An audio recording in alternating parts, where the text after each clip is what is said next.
The very first thing I did after being reborn back into the 1980s was to find a forger in town to make me a fake university acceptance letter. Then, I went to the post office and secretly swapped it for my real one, all because in my past life, my boyfriend and Gu Zhozhou both got into university, while I was the only one who failed the entrance exams. My boyfriend even broke up with me on the spot and went off to university with Gu Zhozhou. I was left behind in the countryside to farm the land, where I was bullied by the villagers. It wasn't until later, when Gu Zhozhou returned with a few classmates and was addressed as Chenran by them, that I realized she had changed her name and assumed my identity to enroll in school. I went to confront Gu Zhozhou, but she teamed up with her boyfriend Shen Nanqing and had me killed. When I opened my eyes again, I was back on the day my acceptance letter arrived.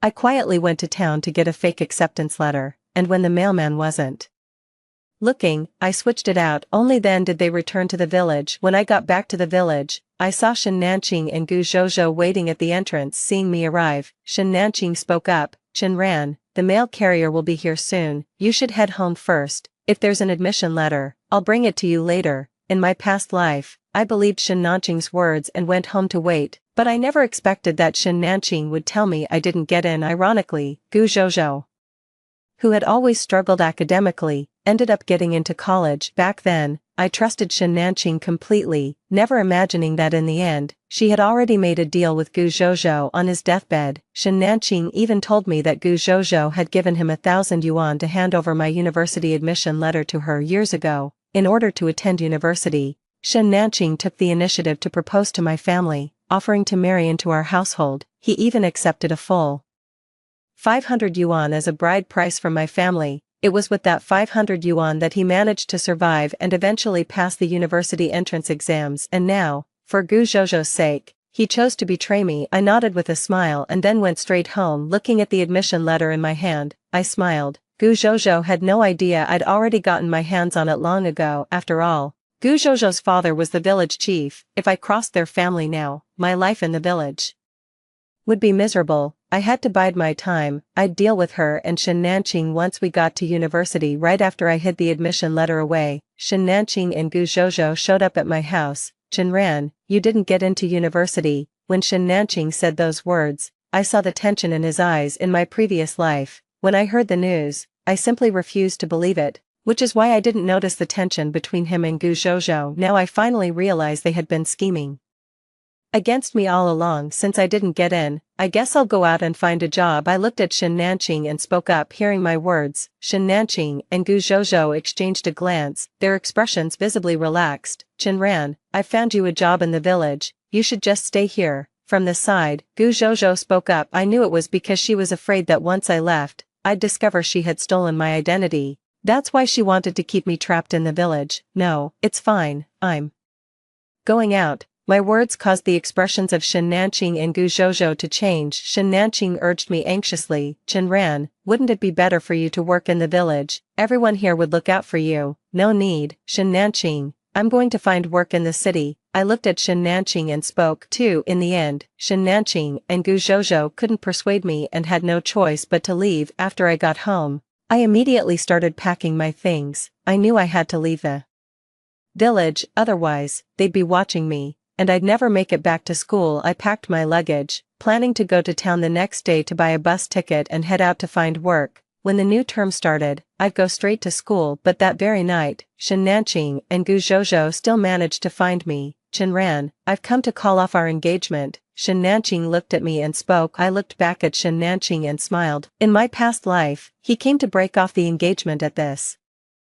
exact time, too, because Gu Zhozhou gave him 1,000 yuan. He took 500 and gave it to me, saying he wanted to return the dowry my family had given him. At that moment, I was completely overwhelmed and didn't think twice. I just took the money and handed back the marriage contract Shen Nanqing had signed. But now, I simply can't do that. "Shen Nanqing, you can call off the engagement, but remember, the marriage contract clearly states that if you break it off, you owe my family an extra $500. I looked at Shen Nanqing and spoke. Hearing my words, Shen Nanqing was immediately stunned. He knew perfectly well that years ago, to win my family's trust, he hadn't hesitated for a moment before signing the matrilocal marriage agreement. He knew I was fond of him, so he believed that if he proposed to break off the engagement now, I would surely agree. And might not even demand much compensation from him. I just got $1,000 from Gujojo, and now he wants to give it all to me. There's no way he's willing to part with it. After all, school is going to cost a pretty penny, but if he doesn't hand it over, he won't get my marriage certificate. Jinran, how could you do this? Do you really think you're good enough for Shenanqing? Gujojo, standing nearby, pointed directly at me and shouted loudly, but I looked at Gujojo, shook my head, and said, whether I'm good enough for Shenanqing or not, if he chooses to break up with me now, he's going to have to pay up. Of course, you're free to refuse, but I'll take this agreement and sue Shenanqing. In that case, he won't be able to go to college either. The moment I finished speaking, Shenanqing's expression instantly changed. He had to go to university, so he hastily handed me the 1,000 yuan he'd gotten from Gujojo. Looking at the money in my hand, I smiled and said, Shenanqing, here is our marriage certificate. Take good care of it. After I handed the marriage certificate to Shenanqing, I watched them leave. Then, I picked up my bag and hurried away. I knew that once I took the 1,000 yuan from Shenanqing, word would spread across the village in no time. My father had passed away a year ago, and with no sons in our family, we'd be considered a cut-off lineage in this day and age, something that would make us a target for ridicule and exploitation in the countryside. So,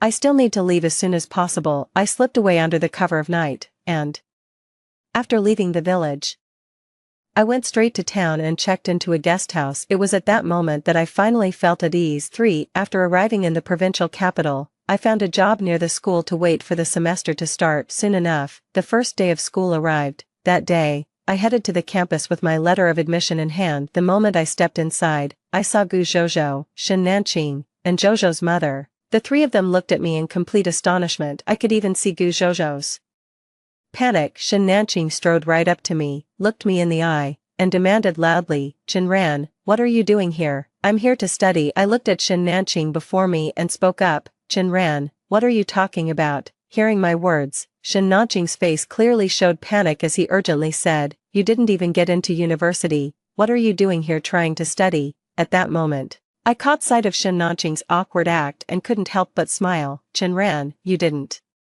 get into college. What are you doing here? Go home, now. Behind Shenanqing, Gujojo's mother hurriedly looked at me and said, her eyes filled with anxiety as she said, Jinran, have you run out of money after working outside these past few months? It's okay, I'll give you $100, just leave quickly. I looked at the family of several in front of me, smiled without speaking, and said, I'm just here to have a look. As soon as I finished speaking, I headed straight for the school.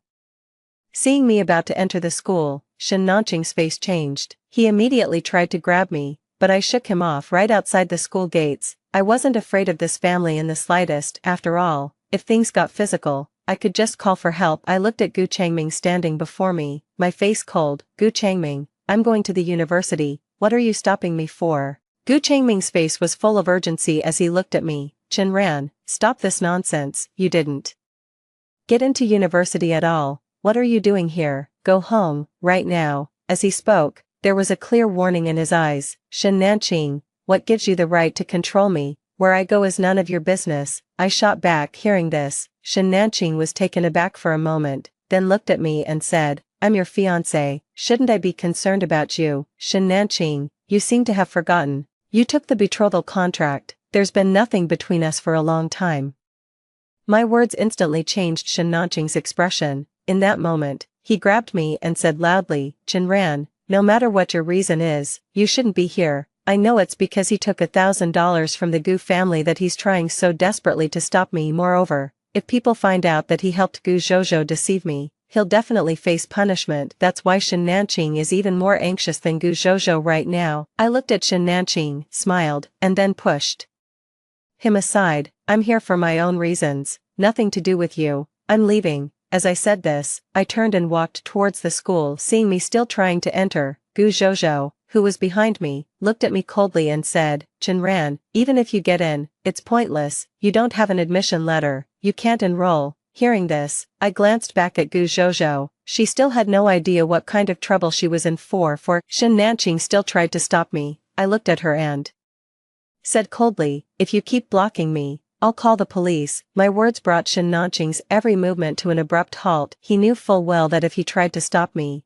it would only make things worse. He's had an exceptionally tough month. If it weren't for the villagers lending him some money, believing he'd get into university and repay them, he wouldn't have survived. After all these years, Shen Nanqing has relied on my family to study in peace. Now that I've stopped supporting him, the only people he can turn to are the Gu Zhozhou family. Seeing that I was still heading for the school, Shen Nanqing grabbed my arm and said, "Chen Ran, you can't go in there." I looked at Shen Nanqing and said, "Shen Nanqing, if you keep blocking me, I'm really going to call the police." My words made Shen Nanqing's face turn even more grim, especially at the entrance, with our whole group shoving and pulling outside. Quite a few students and teachers had already taken notice. The security guard even started walking towards us. "What's going on here?" The security guard walked right up to our group and asked, "I'm here to attend school, and they're blocking me from entering." As soon as I finished speaking, all the guards immediately turned their gaze towards Shen Nanqing and Gu Zhozhou and her mother. The expressions on all three of their faces changed. "Mrs. Gu spoke up directly, you've been deceived by her. She failed the exams and didn't get into university at all, that's why we're stopping her." "Exactly, she can't even produce an admission letter." From this side, Gu Zhozhou stated with certainty, "Gu Zhozhou has my admission letter, which is exactly why she's acting so calm. But what she doesn't know is that I already took my real letter back and made a fake one. The one she's holding is the counterfeit." A few security guards were watching me. I quickly produced my own admission letter and declared, "This is my admission letter." The moment I finished speaking, the expressions on Gu Zhozhou and Shen Nanqing's faces shifted, especially Gu Zhozhou, who cried out urgently, "That's impossible." Her eyes were fixed on the acceptance letter in my hand, and at that moment, Gu Zhozhou stared even more intently at Shen Nanqing. Even Shen Nanqing was staring at me in a daze. "The admission letter in her hand is a forgery." As she spoke, Shen Nanqing lunged at me, trying to snatch the acceptance letter right out of my hands. I immediately ducked behind the security guard and shouted, "They're trying to steal my admission letter." Hearing that, several guards immediately restrained Shen Nanqing. "That acceptance letter in her hand is fake. Don't let her fool you," Shen Nanqing shouted excitedly. The commotion at the entrance was too loud, and by now, it had already drawn the attention of quite a few people. Even the school teachers came. "Teachers, here's my admission letter. Please take a look and see if it's fake." I handed the acceptance letter to the school official and said aloud. A quick glance was all it took for everyone to confirm the acceptance letter was genuine. "They snatched my admission letter and won't let me attend school. I hope the school can help me file a police report." I looked at Shen Nanqing and the others and spoke up. 5. Upon hearing this, the teachers immediately turned their gaze towards Shen Nanqing and the group. One of them promptly went to make a phone call. "Teachers, don't be fooled by her. My admission letter is the real one," Gu Zhozhou exclaimed excitedly as she handed over the admission letter. I watched the scene and smiled. Gu Zhozhou was truly foolish. She had no idea that using a forged document to attend university was completely useless and could even lead to a prison sentence. When she handed the admission letter to the teachers, they all stared at it, stunned. "Which one of you is Chen Ran?" They looked at the name on the admission letter with surprise, but I just smiled, pulled out my household registration booklet, and handed it to the teacher, saying, "I am Chen Ran, I'm the one," Gu Zhozhou shouted excitedly, glaring at me with a fierce look. "Teacher, my name is Chen Ran." The teachers looked at the admission letter before them and realized something was seriously wrong. We were taken to the principal's office, and soon after, the police and officials from the Education Bureau arrived. The situation had escalated. Someone had forged documents to steal a university spot, and the Education Bureau was bound to get involved. I sat calmly in the office, facing Shen Nanqing and Gu Zhozhou. Mother and daughter, all three of them stared at me, especially Shen Nanqing, who fixed me with a furious glare. I didn't say a word, just stared back at the three of them with a cold expression. Shen Nanqing glared at me and demanded, "Chen Ran, what exactly are you trying to do?" "I just want my student status back." I looked at Shen Nanqing and said with a cold laugh. He fell silent upon hearing my words. "Chen Ran, if you admit now that the admission letter is fake, our family is willing to give you 1,000 yuan, otherwise, you know very well what the consequences will be. My husband is the village chief." She looked at me and said coldly, "For years, Mrs. Gu has been throwing her weight around the village, all because her husband is the village chief, but she has no idea that outside this village, that so-called title of chief is utterly worthless, and now, Mrs. Gu is actually trying to threaten me with that village chief position." I smiled. She had no idea just how big this mess had become. Because of this, her husband wouldn't just lose his position as village chief, the whole family was likely headed for jail. Seeing that I remained silent, Aunt Gu's expression grew even uglier. She glared at me with pure malice, yet I felt oddly at ease. Chinran, where did you get that admission letter? Gu Jujo suddenly spoke up, looking at me as she asked. When she asked this, she still hadn't given up hope. Indiana her mind, as long as Shen Nanqing hadn't handed the admission letter to me, then mine must be fake. I looked at Gu Jujo and shook my head. When someone is this foolish, they're beyond saving. Doesn't she realize that even if I'm using a fake ID, my real name is Chinran? That student record was originally mine. She's the one pretending to be me, and besides, mine is the real one. Only Shen Nanqing, at that moment, had fear written all over his face, trying to say something to me, but I didn't even bother to pay him any attention. Just as Shen Nanqing was about to say something to me, the office door burst open and a crowd flooded in. I glanced at a few executives in dress jackets and smiled. I know this has already blown up into a big deal.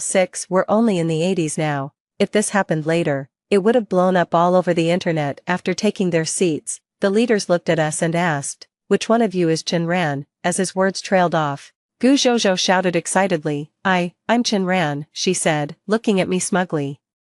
Officials, have you figured it out yet? This person is the imposter. I told you all along, she's the imposter, I'm the real one. I didn't say a word. Instead, I handed over my household registration book and looked at the officials, saying, I'm Chinran. Also, I'm filing a real name report. The village chief from our village stole my college admission to let his daughter go to university. He switched her name with mine, and they even held on to my acceptance letter without permission. I spoke up. My words instantly drained the color from the leaders' faces, but before the words had even left my mouth, that brainless Gu Zhozhou burst out laughing. Chinran, she crowed, you just admitted my father withheld your admission letter. That means the one you're holding must be a fake. Arrest her, now. Stunned by Gu Zhozhou's hysterical outburst, the officials and school faculty were frozen in place. They didn't even need to ask anything else. It would be a genuine miracle if someone like that ever got into university. Besides, Gu Zhozhou's actions amount to an indirect admission that she actually held on to my acceptance letter. So, the expressions on the faces of the leaders were extremely grim at that moment.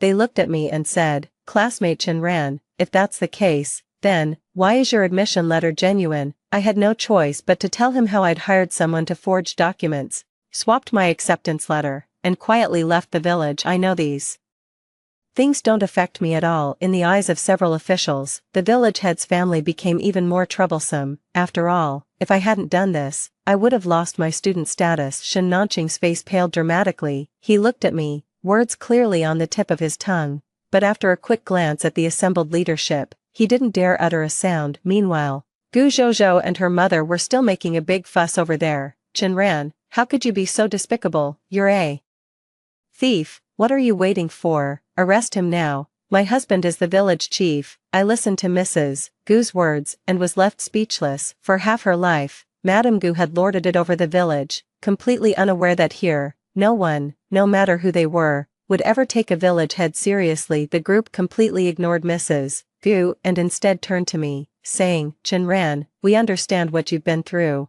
but we need time to get to the bottom of this. Don't worry, as long as your identity checks out, you'll be admitted to the university. However, for the time being, you cannot enroll yet. After saying this, the officials turned their gaze towards Gu Zhozhou and her mother. They added, and that goes for you too as well. I watched Shen Nanqing cowering in the corner, trembling and unable to speak. When he saw me looking at him, he met my gaze with an even more pleading expression. He was well aware that, in this matter, he was also an accomplice. I pointed at Shen Nanqing and said, guys, it was him who took my acceptance letter, handed it over to the village chief, and even accepted 1,000 yuan from the chief's family. No sooner had I finished speaking than Shen Nanqing's face changed. In the end, Shen Nanqing was also taken into custody. That night, several of us were put up in the school dorms. According to those officials, they needed to look into the matter thoroughly. I can only enroll once the investigation is complete. However, those officials knew perfectly well that I was the real victim.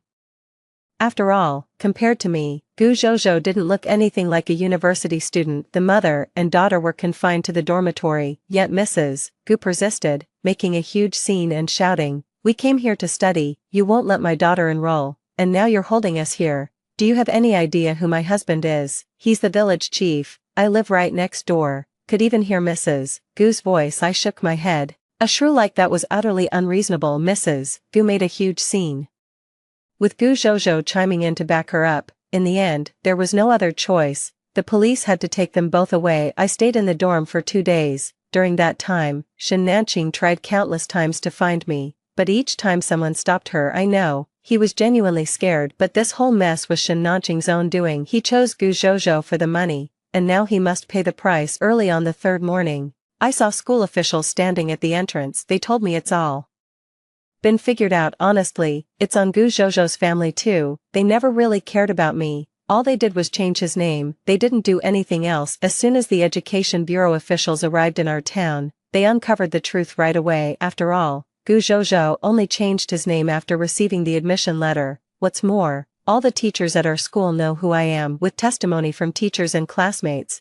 and the fact that Gu Zhozhou's name change occurred at an unusual time. They took the village chief into custody overnight. The village chief is now at the police station. Our entire group was taken to the police station, where I saw the village chief and his family. Gu Zhozhou and her mother were there too. They'd been arrested just 2 days after causing a disturbance, and Shen Nanqing was brought in as well. When they were led inside, they saw me too. I looked at the people before me. Their eyes were filled with hatred as they stared back. I paid them no mind. I knew what awaited them was a prison sentence. The matter has been fully investigated. The village chief's family took your student status, and Shen Nanqing intercepted your admission letter. The officer looked at me and said, "They'll get exactly what they deserve." I am grateful. Before leaving, Shen Nanqing suddenly turned around and said to me, "Chen Ran, if you don't report me and write a letter of forgiveness, I can still be with you." I looked at Shen Nanqing and smiled faintly. "Nanqing, do you think there's still a chance for us?" "Chen Ran, I agree to become your son-in-law, but this time, I won't accept any bride price." He looked at me and said it with complete shamelessness. "Besides, I'm a college student. Once I graduate, our life will definitely get better." "Chen Ran, I know you still have feelings for me. I'll put it in writing. I promise to love you for a lifetime." I looked at the man before me and shook my head. What would I even do with someone like him? "Shen Nanqing, did you really think my letter of understanding would be enough?" I shook my head. He had no idea that even if I wrote a letter of forgiveness, it would be useless now that everything had been uncovered. The Shen Nanqing of today is utterly undeserving of my forgiveness. How could I possibly write a letter of forgiveness for him? I turned and walked away without a second glance, leaving behind the sound of Shen Nanqing desperately calling my name. I got into university just as I'd hoped. In my past life, this was what I wanted most. I worked especially hard at school because I knew how difficult it was for me to get this chance to study. A few days later, the police came to the school and told me they had all been sentenced. Shen Nanqing was directly expelled from the university and sentenced to 2 years for obstructing my student registration and for his deplorable character. The same fate awaited Gu Zhozhou and her mother. A 2-year prison sentence was a certainty. As for the village chief, his situation was far more serious. It was only through their investigation that the police discovered the village chief had not only stolen my student registration, but had also embezzled collective funds and seized land belonging to the villagers. Furthermore, for years, he had abused his position as village chief to oppress the villagers. Once the villagers realized the village chief wasn't coming back, they didn't hold back. They spilled everything he'd done over the years. He was sentenced to 20 years. He'll basically spend the rest of his life behind bars. The police told me Shen Nanqing wants to see me. I went to the detention center to visit Shen Nanqing, and as soon as he saw me, he started crying. "Chen Ran, I truly know I was wrong. Can you forgive me?" He wept with an unusual intensity, his eyes fixed on me as he choked out the question. I just smiled without saying a word. I didn't even bother dealing with Shen Nanqing anymore. At that moment, Shen Nanqing spoke up directly, saying, "Chen Ran, wait for me. Once I get out of prison, I'll marry you." "Shen Nanqing, we've had nothing to do with each other for a long time. I'm only here to tell you that I will never forgive you in this lifetime. It's best if we don't see each other." Having said that, I turned around and walked away. 2 years later, while I was at school, someone told me that a person named Shen Nanqing had come looking for me. I immediately said that this person and I had a grudge, and told them not to let him in. Shen Nanqing was kicked out. I never went back to that village again. After graduation, I started working. It was right during the entrepreneurial boom, so I took the plunge and started my own company. My business has grown significantly, and my reputation in the town has spread. they've asked me to return to the village to invest. I agreed. I returned to the village with a full entourage of bodyguards, secured a plot of land on the outskirts, and invested in building a factory. The villagers were taken aback when they saw me. No one had expected that after all these years away, I would return as a successful tycoon. He also had quite a few bodyguards with him. They told me about the village head's family. It turns out that while Gu Zhozhou and her mother were in prison, the mother's foul mouth got her beaten so badly she became mentally disabled. She's still confined at home now. Because of her mother's actions, Gu Zhozhou was implicated and had her arm broken in an assault. After getting out of prison, she had no choice but to marry an old widower from the village. The man was an alcoholic who would occasionally grab Gu Zhozhou and beat her up. The villagers told me that Gu Zhozhou was beaten almost every day, living in constant misery. Yet, she dared not divorce because she had no income and was entirely dependent on the old widower's money. The family blamed Shen Nanqing for the whole affair. In fact, Gu Zhozhou even went to Shen's house to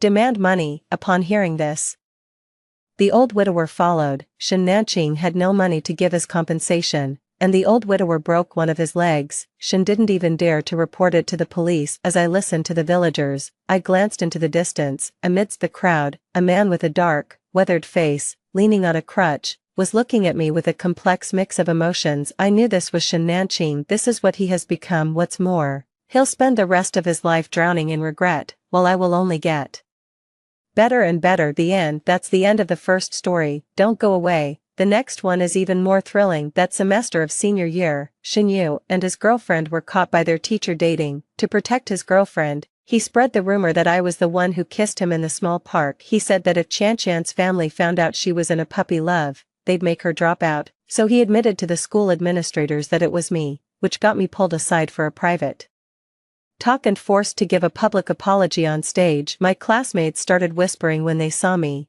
and nasty rumors began to spread about me around school. I never thought being accused of a simple teenage romance would land me in such a mess. My grades kept slipping, and my spot in the art competition was taken by Lin Qingqing's best friend. As I was walking home, utterly dejected, a group of thugs suddenly rushed out and dragged me into an alley. My parents, notified of what happened, were killed in a car accident on their way to the hospital. My heart turned to ash. I climbed to the top of the hospital building and jumped. When I opened my eyes again, I saw Shen Yu holding Lin Qingqing's hand, walking toward the little park. The fear from that leap from the heights hadn't even faded when a cold sweat broke out over me in an instant. Without a second thought, I rushed to the classroom, grabbed my math exam, and bolted to the teacher's office. My math teacher was a very dedicated woman who was nearing retirement and really cared about our final year as her last class. She never turned down a student's question. Unfortunately, since I was a dance major, I didn't pay much attention to my academic grades. She looked surprised at my question, yet also relieved. This is the first time I've seen you come to me with questions. I always said, even though the art entrance exam is an option,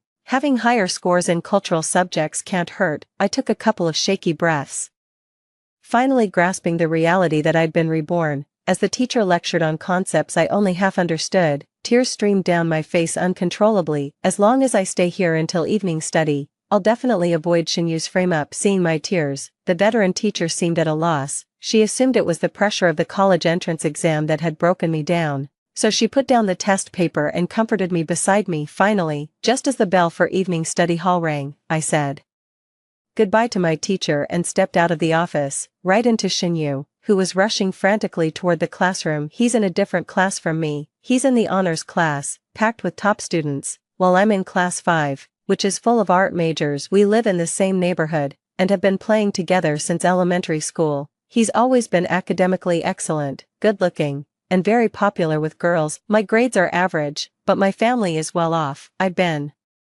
studying dance since childhood and planned to take the art college entrance exam in high school. We always got along well before Shen Yu started dating, so I never thought he'd actually push me into the abyss just for Lin Qingqing. Because of his excellent grades and being recognized by teachers as a promising candidate for a top-tier university like a 985, with a real shot at Tsinghua or Peking University if he worked a bit harder, school administrators took his early romance very seriously. Shen Yu was right about one thing. If the teacher found out it was Lin Qingqing he was dating, she'd be in for a world of trouble. But the one thing he absolutely should not have done was try to pin this on me. This time, I have a solid alibi. and I'm determined to cut all ties with them. Shinyu's class was quite a distance from mine. For him to come find me now, right after getting caught, he must be looking for a scapegoat. Spotting me, he paused mid-step and quickly strode over, reaching out as if to grab my hand. I immediately took 2 steps back, putting distance between us. I dodged him, leaving Shinyu momentarily stunned, but he quickly regained his composure and said to me, "Nianqiao, after evening self-study ends, let's go get some snacks off campus, my treat." In my previous life, he used this excuse to invite me along, but as soon as we stepped out of the school building, we were called into the office by the academic advisor. Before I could even figure out what was going on, Shin, you directly admitted that I was the one with him in the small park. I tried to defend myself, but he grabbed me, and since we interacted a lot normally, the teacher believed him. I ended up getting lectured by the teacher and gossiped about by classmates, and now look where it's gotten me. A surge of hatred welled up from the depths of my heart, only to be forcibly suppressed. No, I have to study. With that, I didn't even glance back at him and walked straight toward the classroom. Wait a sec.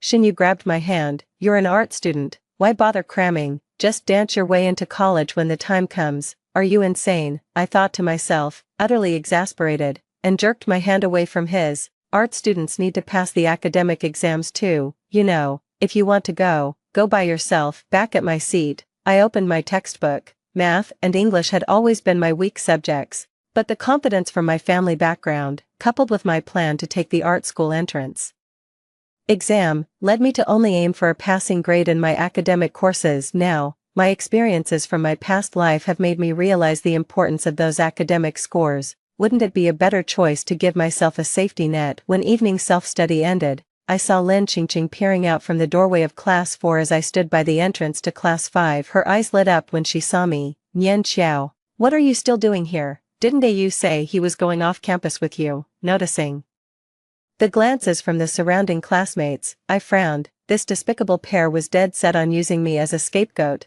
"No, I haven't been in touch with him much since you got together with Shinyu," I finished with a smile. "Even though we used to be close, it's best to keep some distance now, right?" Lin Qingqing hadn't expected me to expose their affair in front of so many people. Her face froze, and she looked up in a panic, scrambling for an excuse. "What are you talking about, Nianqiao, Shen? You and I just chat occasionally. He even mentioned today that he wants to buy you a pair of dance shoes." "Oh," I drawled, exaggerating my tone. Got it. My lips are sealed, and don't worry about the dance shoes. I actually just bought a new pair. I posted about it a couple of days ago, but you two have probably been too busy to notice." With that, I hurried back to my dorm, ignoring the look on her face that said she still wanted to argue too. As soon as I got back to the dorm, my roommate Yanting came over. "Nianqiao, I heard Shinyu from Class 1 got called into the counselor's office, something about being caught dating early, but the teacher didn't catch the girl. You're pretty close to him. I've been stuck on this all day, and it's driving me crazy." Yanting loves gossip and has a big mouth. In my past life, she was the one who spread the word about Shinyu and me being called into the office together, that made our classmates jump to conclusions, and no matter how much I tried to explain myself afterwards, it was useless. I glanced at her and, under her expectant gaze, a plan began to form in my mind. "Really, are you sure this gossip is reliable? Don't tell me you've been fooled," I said, pulling open the bed curtain. "But I have seen him hanging around with a girl a lot lately." Seeing that I had new information, Yanting got even more excited. "It's definitely true. My friend from my class said that just a few minutes after evening study hall ended, the homeroom teacher called Shinyu to the office. Supposedly, they saw him making out with a girl in the small park." "Are you being this blatant?" I feigned surprise. "Yeah, I heard he completely shielded her, and even after they got spotted, he made sure she left first. Seems like he really cares about her." I lowered my eyes, afraid of the consequences, yet still not holding back. Can't control my own actions, and when things go wrong, all I do is look for someone else to blame. I'm not really sure. Since the start of this month, I've hardly hung out with Shinyu. Isn't he spending time with some girl from Class 4? I heard they met when she brought him water on the basketball court. Whoa, that fast? Weren't you two childhood friends? He's already moved on to someone else. Yanting looked utterly shocked. "Ah, we just live in the same neighborhood, so we walk together sometimes. I'm going to be a dancing superstar in the future. I can't be dating now. It'll all be future scandal material." I said it jokingly with a laugh. Yan Ting nodded, wearing a thoughtful expression. 3. The next day, I bought breakfast in the cafeteria and headed to class. It was still early, and the academic building was sparsely populated. I opened my English textbook and started practicing speaking. Gu Nianxiao, didn't we agree to meet off campus yesterday? Why didn't you show up? I ended up waiting alone for ages. Shin Yu suddenly barged in through the door and cut me off. I rolled my eyes. What a way to start the morning, coming here to bother me. Who said we had plans? I told you I needed to study. And what do you mean you were waiting? Weren't you called to the office? I was just called in by the head teacher for a chat. He was encouraging me to work hard for the final year. I gave a perfunctory nod. Normally, students aren't allowed to leave campus at will. However, there's a popular chain snack shop just outside. So the school made a special exception, allowing trips there before 9:30 p.m. from Thursday to Saturday. So it used to be our routine. He'd wait for me at the gate, we'd go together, and head back to the dorms after shopping. But it's been over half a month since we last went. Seeing I hadn't responded, Xinyu spoke up again. Last night, at the classroom door, you spread rumors about Qingqing. She's really hurt by it. We hope you'll go and explain the truth to the other students. He didn't seem to be joking. I was so stunned. I was at a complete loss for words. Xinyu, you didn't seriously think I was still in the dark about this, did you?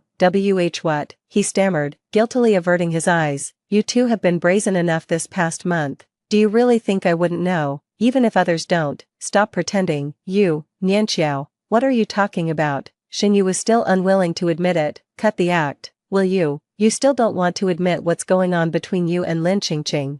The department had already caught you. How much longer do you think you can keep this secret? I said, crossing my arms. Xinyu hadn't expected me to know so much. He froze on the spot for a long while. I ignored him and started reciting vocabulary words to myself. Nianxiao, he said after a while. Noticing I wasn't responding, he leaned in again. Can you tell the teacher that you were the one with me yesterday? Be gentle with her. She can't be discovered. I fell silent. In your mind, am I just supposed to take the fall for you? Is her Lin Qingqing's face a face, but mine, Gu Nianxiao's, isn't? No, Nianxiao, haven't you always liked me? Just admit it this time, and after everything's over, I'll break up with Qingqing and be with you, Xinyu declared resolutely, with an air of having made a great sacrifice. I was speechless from being stunned by his barrage of words, yet in front of Xinyu, it was merely a sign of my conflicted feelings. He pulled a bottle of milk from his pocket, placed it on my desk, and said, Nianxiao, I know you have feelings for me.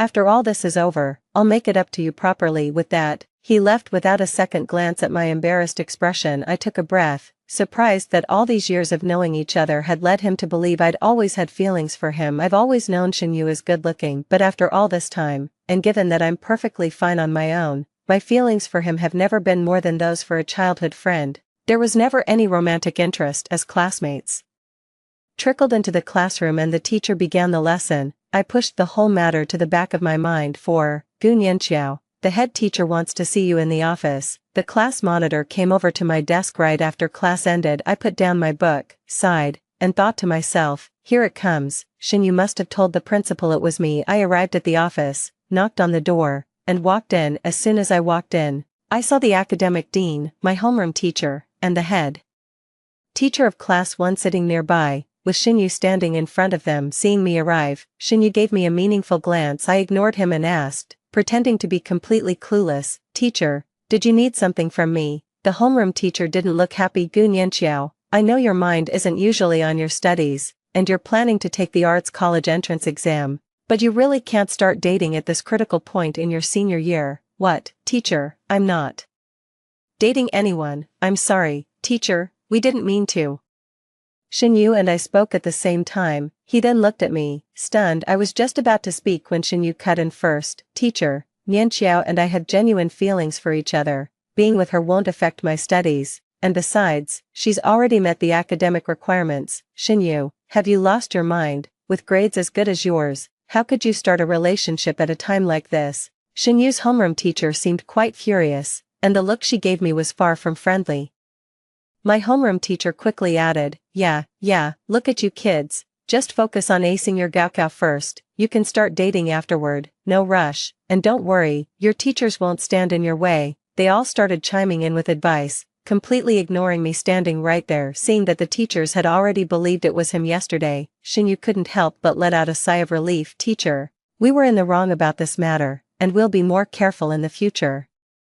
Teacher, wait a moment. Seeing Shinyu's cooperative attitude, the teachers were about to say something. I abruptly cut them off, and everyone turned to look at me. Shinyu immediately sensed something was wrong and tried to step forward to grab me, but I quickly dodged aside. I can't stop talking. Teacher, Shinyu's girlfriend isn't me. I'm not dating him. He's lying to you. Nianqiao, the teacher already found out. There's no point explaining, just be more careful from now on, Shinyu said in a panic.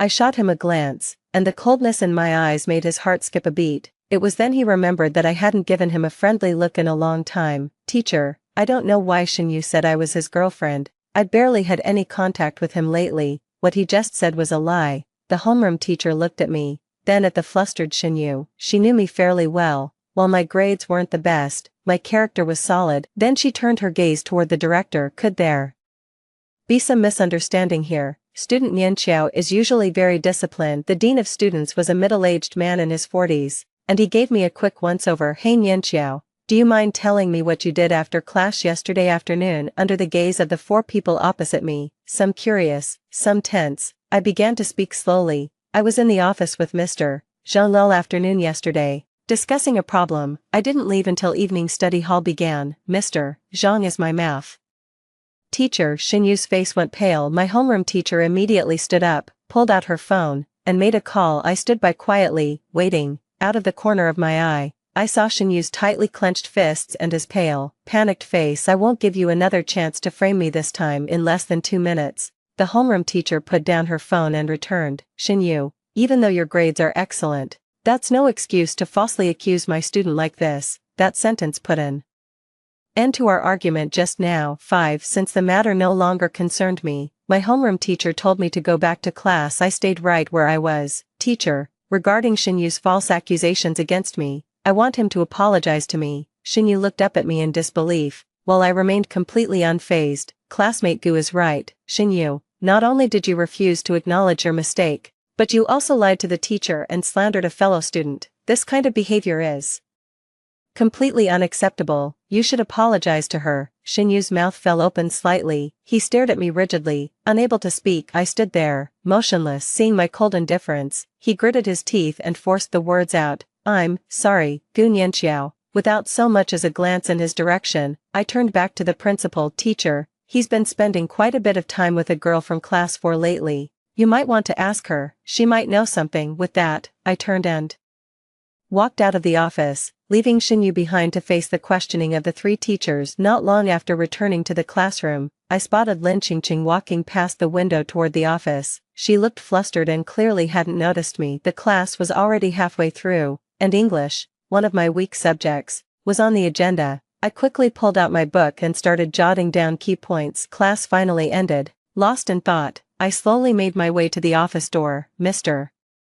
Wang, we didn't start it, I swear. Did Gu Nianqiao tell you we're together? She's always had a crush on Shinyu. She's just jealous. I froze in my tracks. That was Lin Qingqing's voice. Through the half-open window, I saw her standing in front of our homeroom teacher, Mr. Wang, speaking animatedly. Gu Nianqiao. Mr. Wang adjusted his glasses, his tone skeptical. She never mentioned anything to me. It was Director Li who saw you getting a bit too close at the park. Lin Qingqing suddenly burst into tears. Mr. Wang, there's really nothing between us. We're just classmates. Someone must be spreading rumors. It might even be Gu Nianqiao. She's always had it in for me. I didn't even bother listening anymore. Chances are the teacher already knows the truth. No matter how Lin Qingqing tried to defend herself, she was just buying time. Back to the classroom. Out of the corner of my eye, I saw Lin Qingqing return. Her eyes red and swollen. She must not handle pressure well. She cracked under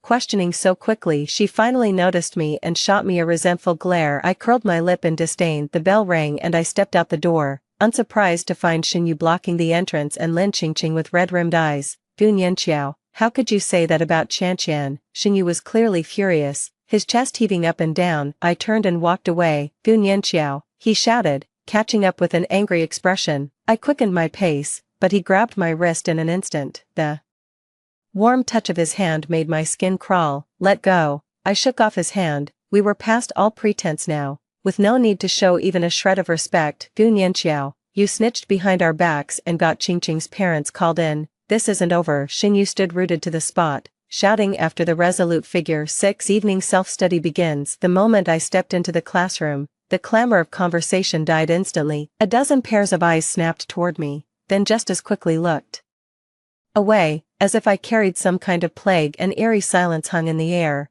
broken only by a few scattered, deliberately hushed whispers. My fingers tightened unconsciously around my backpack strap, knuckles turning white. Taking a deep breath, Gu Nianxiao lifted her chin and walked straight to her seat. Well, if it isn't our little snitch extraordinaire, a sharp female voice rang out from the back row, drawing a ripple of suppressed laughter. I didn't turn around, because I knew it was Lin Qingqing's friend, Li Shui. I just carried on with what I was doing, taking my seat as if I hadn't heard a thing. When I reached my desk, I froze. The once pristine desktop was now defaced with ugly red marker scrawls, snitch and shameless. My breath caught, a sudden blow to the chest as if I'd been punched. Who did this? I spun around to face the whole class, my voice louder than I'd expected. The classroom was deathly quiet. Some students kept their heads down, pretending to read, while others stared at me with the eager eyes of spectators waiting for a show.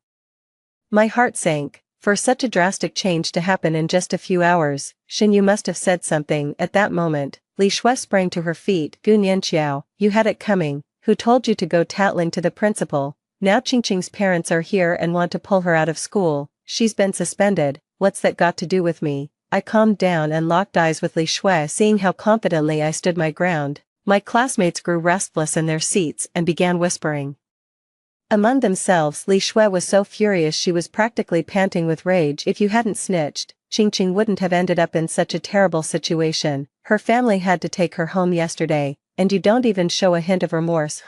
Lin Qingqing and Xinyu were the ones who couldn't even hide their puppy love, and now the teacher found out. What does that have to do with me? Everyone knows you've had a crush on Xinyu for so long, always sticking to him like glue. Now that you see Qingqing and him together, you're just jealous. Li Shui crossed her arms, giving me that look like she could see right through me. I let out a soft scoff. Xinyu and I were just ordinary friends to begin with. It was bad enough that he lied to the teacher to cover for Lin Qingqing, claiming I was the one who'd been acting too familiar with him. Now he's even encouraging you all to bully me at school. I took a step to the side, letting them see the glaring mark on my desk. Hi. School classrooms have surveillance cameras. I don't let anyone who hurts me off the hook easily. That was you. Li Shui was about to say something more when the class bell rang. The patrolling teacher knocked on the door, signaling for us to settle down for self-study. Li Shui reluctantly sat down, but the curious stares from her classmates made her fidget uncomfortably. Our classmates aren't fools. Everyone heard what I just said, and now they know Lin Qingqing isn't as innocent as she seems. The next day, Saturday, there weren't many classes in the afternoon. I pushed open the familiar door, and the familiar piano stood quietly in the morning light. I dropped my backpack and turned on the music I knew best from my past life, the dance choreographed specifically for me by my teacher, set to a traditional style tune, arranged just for the art competition. When the dance ended, I realized my face was already wet with tears. I hastily wiped it with the back of my hand when suddenly I heard applause from behind. I turned around and was stunned to see Xinyu. Damn, that persistent pest. Nianxiao, you need to apologize to Qingqing.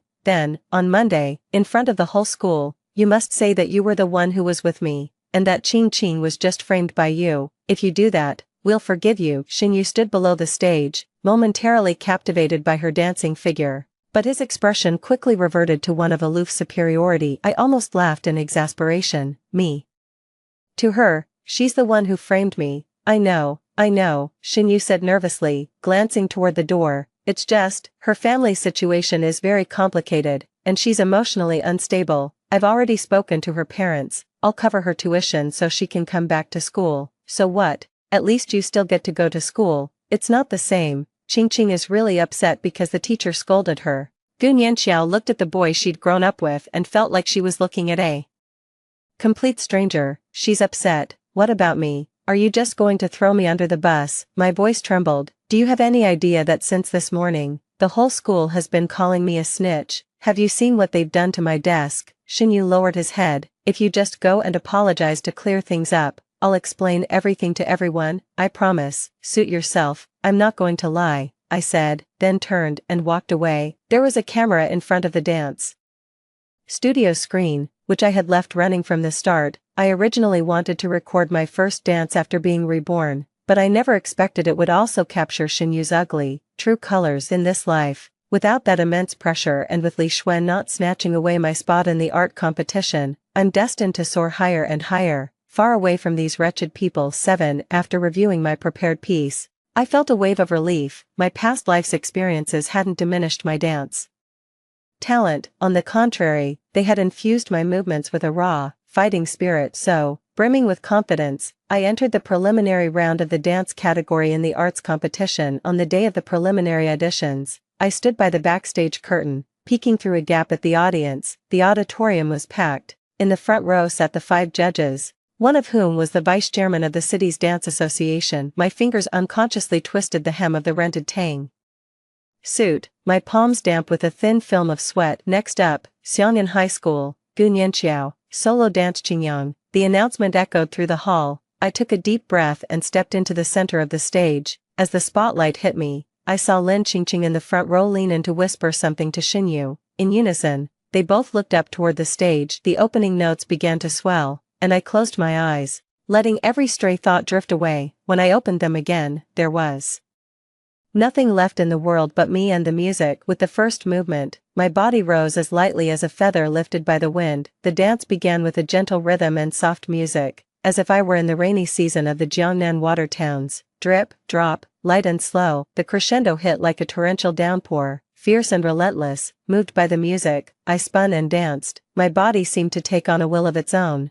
every motion flowing with a powerful, effortless grace. In this moment, I forgot the arguments that had happened, the rumors spreading through the school, and the false accusations from others. My heart held only the rhythm, dancing along with the music. The dance ended, and the auditorium fell completely silent, every gaze fixed on the figure slowly coming to a stop under the spotlight. A hush fell for a moment, then thunderous applause erupted from the audience. What an amazing performance! Your dance was powerful and full of emotion. After discussing it, we've unanimously decided to let you advance directly to the finals.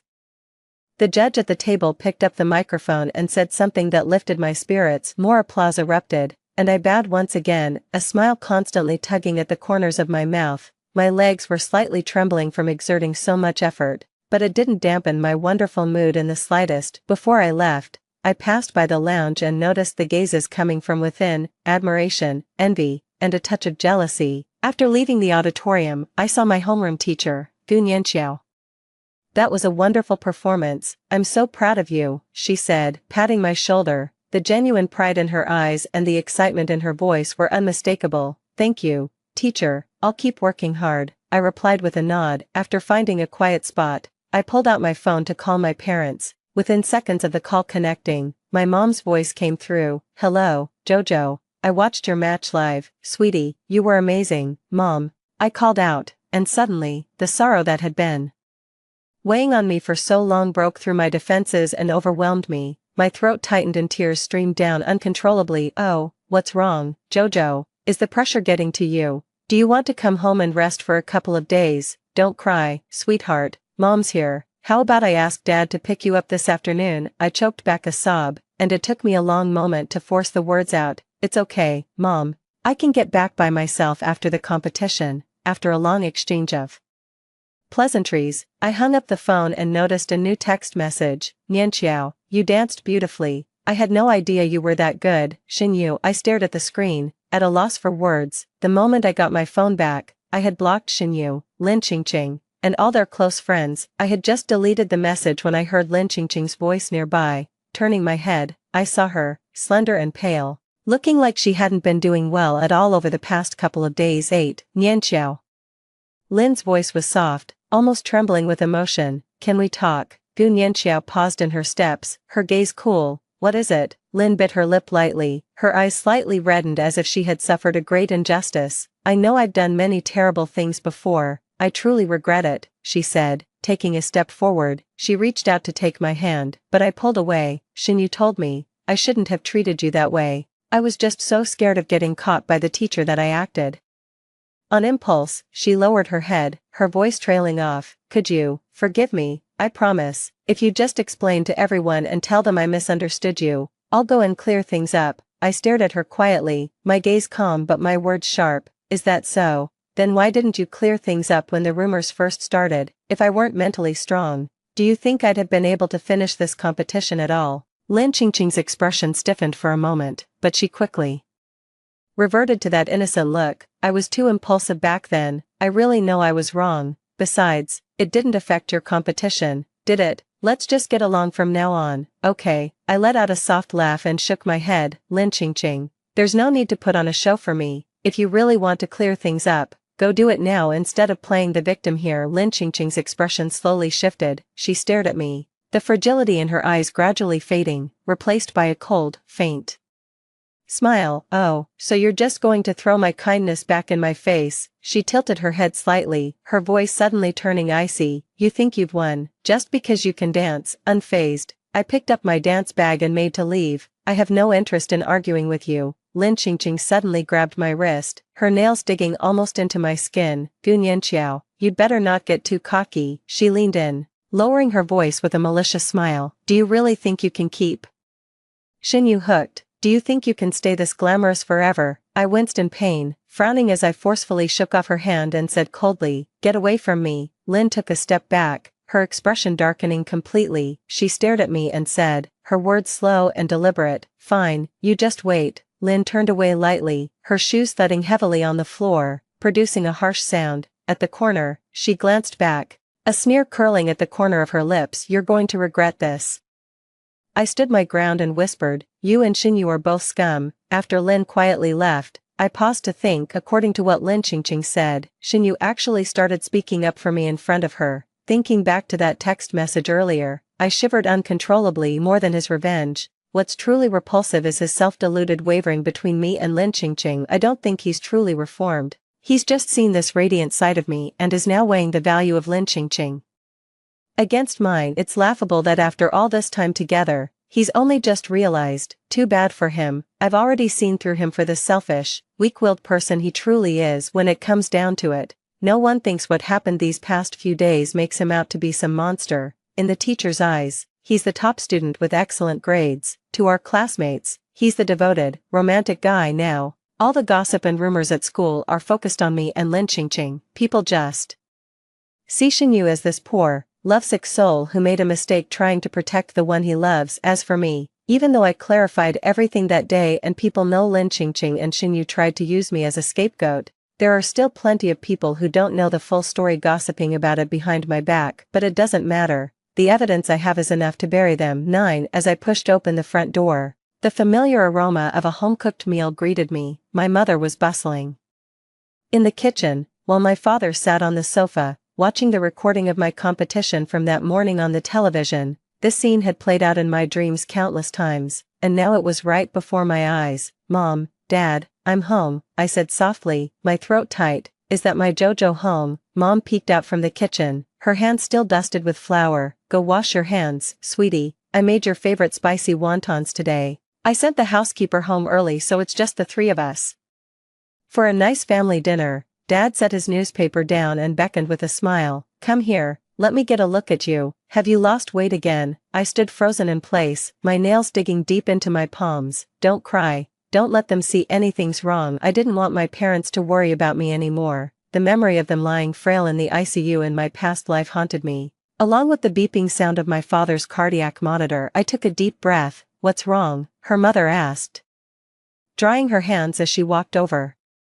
She placed a worried hand on her daughter's forehead. You look so pale. Are you feeling unwell? The instant his warm, dry palm touched my skin, I nearly broke down. I took a half step back, forcing a smile. It's nothing, just, I'm worn out from practice. My father poured a cup of hot water and pressed it into my hand. Don't push yourself so hard. We watched your competition video from this morning over a dozen times. You were fantastic. So many people online are praising you. I've been bragging about it to your uncles for ages. The hot water scalded my palm red. I should go change. Then I fled into my room like a fugitive and locked the door. Is the child under too much pressure? Sigh. That's just how senior year is. I buried my face in the pillow, letting the tears soak into the fabric. How she wished she could run out and hug them, wailing just like she did as a child. After a long while, I lifted my head and went to the bathroom to wash my face. My phone let out a asterisk. Ding asterisk. I picked it up to look. It was a video shared by Yen Ting. Ancient style beauty art competition makes a stunning debut, astonishing the audience. Wow, Nianqiao, you're trending now. Your dance video made it to the hot search list. That's my performance from today in the video, and it's already gotten over 1 million likes. I scrolled through the comments in surprise. Most were full of praise. Is this really a high schooler? So professional. The emotional expression is spot on, I cried.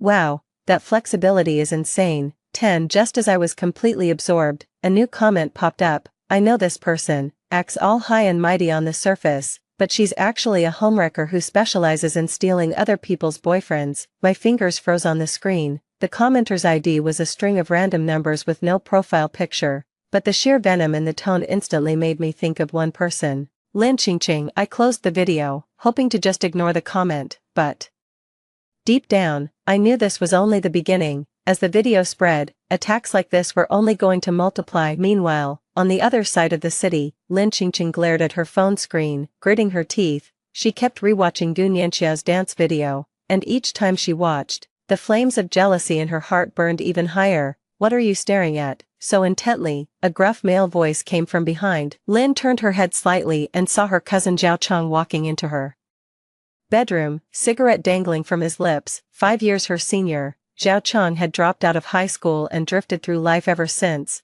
now leading a small gang of hoodlums. Nothing, just a bitch. Lin gently locked her phone screen. Zhao Chang leaned in and snatched her phone. Let me see. Oh, this chick's pretty good, dances well. What's so great about her? Lin snatched her phone back. Just a fake innocent slut who specially targets other people's boyfriends. Zhao Chang raised an eyebrow. Your little boyfriend, what's his name again? Xinyu. Lin Qianqian nodded grimly. Right after the game ended today, he actually sent her a message complimenting her. I saw it with my own eyes. That wench has always been trailing after Xinyu like a shadow. Oh ho, is the little cousin jealous? Zhao Chang teased with a smirk, ruffling her hair. Want your big brother to teach her a lesson for you? Lin Qingqing's eyes lit up. Really? Would I lie to you? Zhao Chang blew a smoke ring, but, you know, your brother's a bit short on cash lately. Lin Qingqing caught his meaning immediately. I'll give it to you as soon as my allowance comes in next month. Deal? Zhao Chang crushed his cigarette butt. Go ahead, tell me, how do you want to mess with her? Lin bit her lip thoughtfully for a moment. Keep an eye on her for me first, figure out her routine. I've been taking time off from school these past few days because I know this whole online situation isn't just going to blow over. Sure enough, that comment caught a lot of attention from the very beginning, and people started asking questions. Then several accounts began to chime in with negative, inflammatory remarks. I opened the video platform and found thousands of comments flooding in under the latest dance video. She looks so innocent, but she's actually filthy in private. She even tried to flirt with someone else's boyfriend behind their back. So gross. With a waist that slim, it's bound to feel amazing. This kind of vulgar language is endless. Lin Qingqing was curled up in the beanbag chair in her bedroom, the cold glow of her phone screen illuminating her twisted smile. She had just posted explosive content from her 5th newly registered Weibo burner account. Irrefutable proof. Chat logs exposing XX High's prodigy dancer XX Qiao as a homewrecker are leaked. The image is a carefully photoshopped screenshot of a WeChat chat. I messaged Xinyu to see if he'd like to go to a dance performance together, but he turned me down. There are also photos of the two of them eating together and entering and exiting the residential complex gate together. These ordinary interactions between friends, framed by the headline and viewed from a particular angle, come across as solid evidence. That's when the class group chat went wild. Taking a deep breath, I looked down at the stream of vile comments beneath me. Just then, my phone rang. It was my homeroom teacher. Nianqiao, what's going on online? The competition staff just called me. They said these comments could affect your advancement and eligibility to compete. It's alright, teacher, those are all just rumors. I'll clear things up. After placating the teacher, I hung up the phone, turned around, and headed downstairs. Just as my mother was coming up to find me, the sharp crack of a ceramic mug shattering on the floor cut me off. Tea leaves and porcelain shards splattered onto my father's trouser leg, yet he just kept staring. Transfixed. At the viral hashtag high school dancer affair exposed, accompanied by a grotesquely photoshopped picture of Gu Nianqiao, Xiao, my darling, Mom said as she stepped forward and wrapped her arms around me. I said, Mom, everything online is just nonsense. Mom knows. Mom's just worried you might get treated unfairly. I'm going to rip those bastards' mouths off. Are my Goo family's daughters to be slandered by anyone? Father slammed his palm onto the table, making a loud thud. My mother held me in her arms with tender concern. I felt the warmth and strength of her embrace, the gentle stroke of her hand along my arm, and my heart slowly grew calm. Jojo, what's going on with that Shin boy? Things have gotten to this point, and he still hasn't come out to explain himself, Mother asked. Puzzled, I sighed. At this point, even though they had always thought highly of Shinyu since he was young, my parents were now deeply worried. I had to put an end to their hopes for him, so I began to recount Shinyu and Lin Qingqing's recent actions in a measured tone.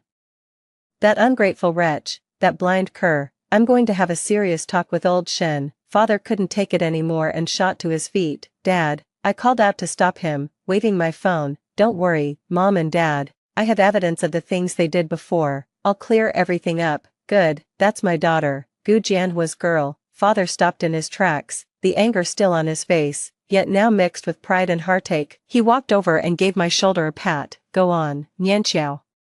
You've grown up. It's good that you can solve problems on your own. Mom and Dad will always be your solid support. 11. The college entrance exam is in 2 months, and the competition finals are in just 2 weeks. On top of that, the online situation has really blown up, so I laid out all the evidence I had gathered over the past few days and pieced together the timeline as quickly as I could. I was sitting in front of my computer, my fingers trembling slightly over the enter key. Once I hit send, Xingyu and Lin Qingqing would never get back on their feet. The full truth behind the campus beauty love triangle incident. 3 pieces of evidence lie quietly in the attachment. In the classroom surveillance footage, Lin Qingqing brought her best friend Li Shui to smear my desk with red paint, writing words like tattletale and shameless. The audio recording says, Gu Nianqiao, don't be so arrogant, just wait, I'll make you regret this. Lin Qingqing's voice is sweet, yet sinister, like a venomous snake hissing. There are also several WeChat screenshots, over 30 messages sent by Xinyu,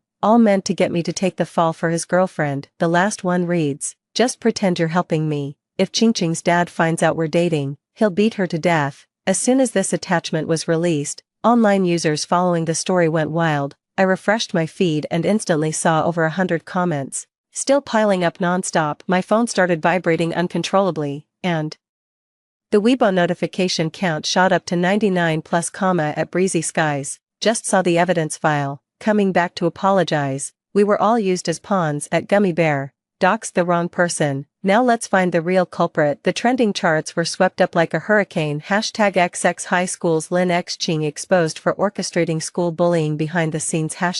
#explosive. #Susoft Rice Man.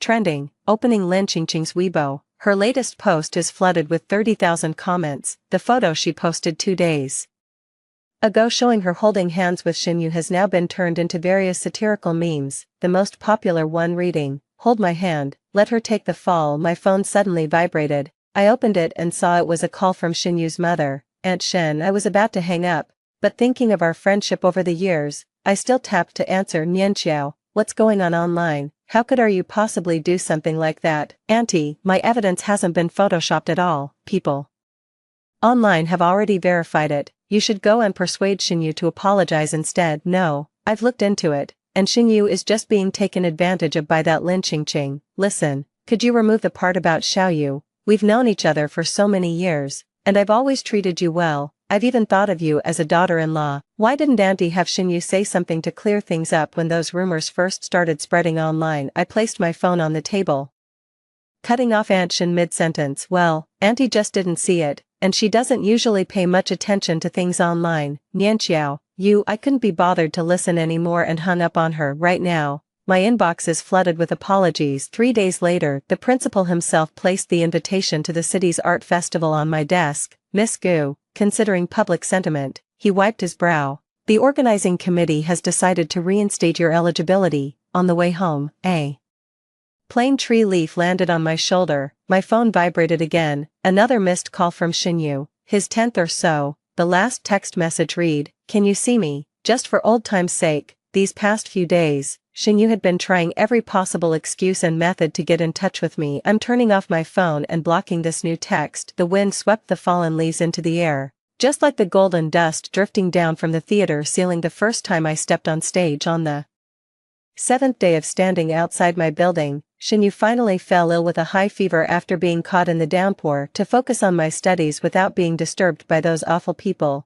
my parents hired a tutor for me and arranged for me to move to a quieter place, so I could prepare in peace for the final push. The two of them also refused the daily apologies from Xin's parents at their doorstep. Instead, they bought plane tickets and headed south for an impromptu getaway. Furthermore, through Yan Ting's account, I learned that Lin Qingqing's parents had gone to the school to make another scene, even slapping her twice in public. At this point, no amount of money Xinyu could offer would help, as the school had already expelled Lin Qingqing. He himself received a major disciplinary record. A mark like that in your senior year of high school essentially follows you for life and will impact your university admissions. What's more, with this major scandal now surrounding him, the Xin family's stock is plummeting at a rate you can practically see with the naked eye. I scrolled through my phone, looking at the memes mocking Xinyu, like the one titled "Years of Childhood Friendship Can't Compete with a Sweet Kiss from His Girlfriend," along with the photos dug up by netizens. These included evidence of the Xin family's cover-up from years ago.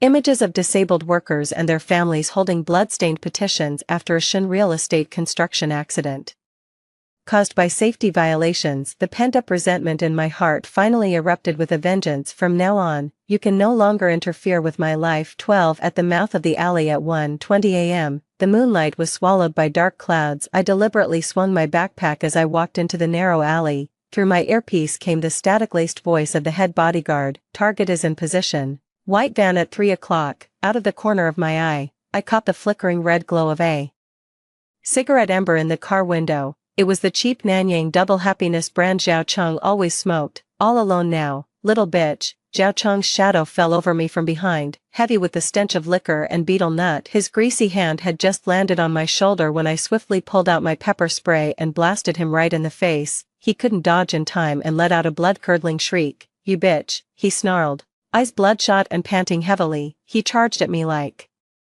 a wild boar, only to come to an abrupt halt halfway.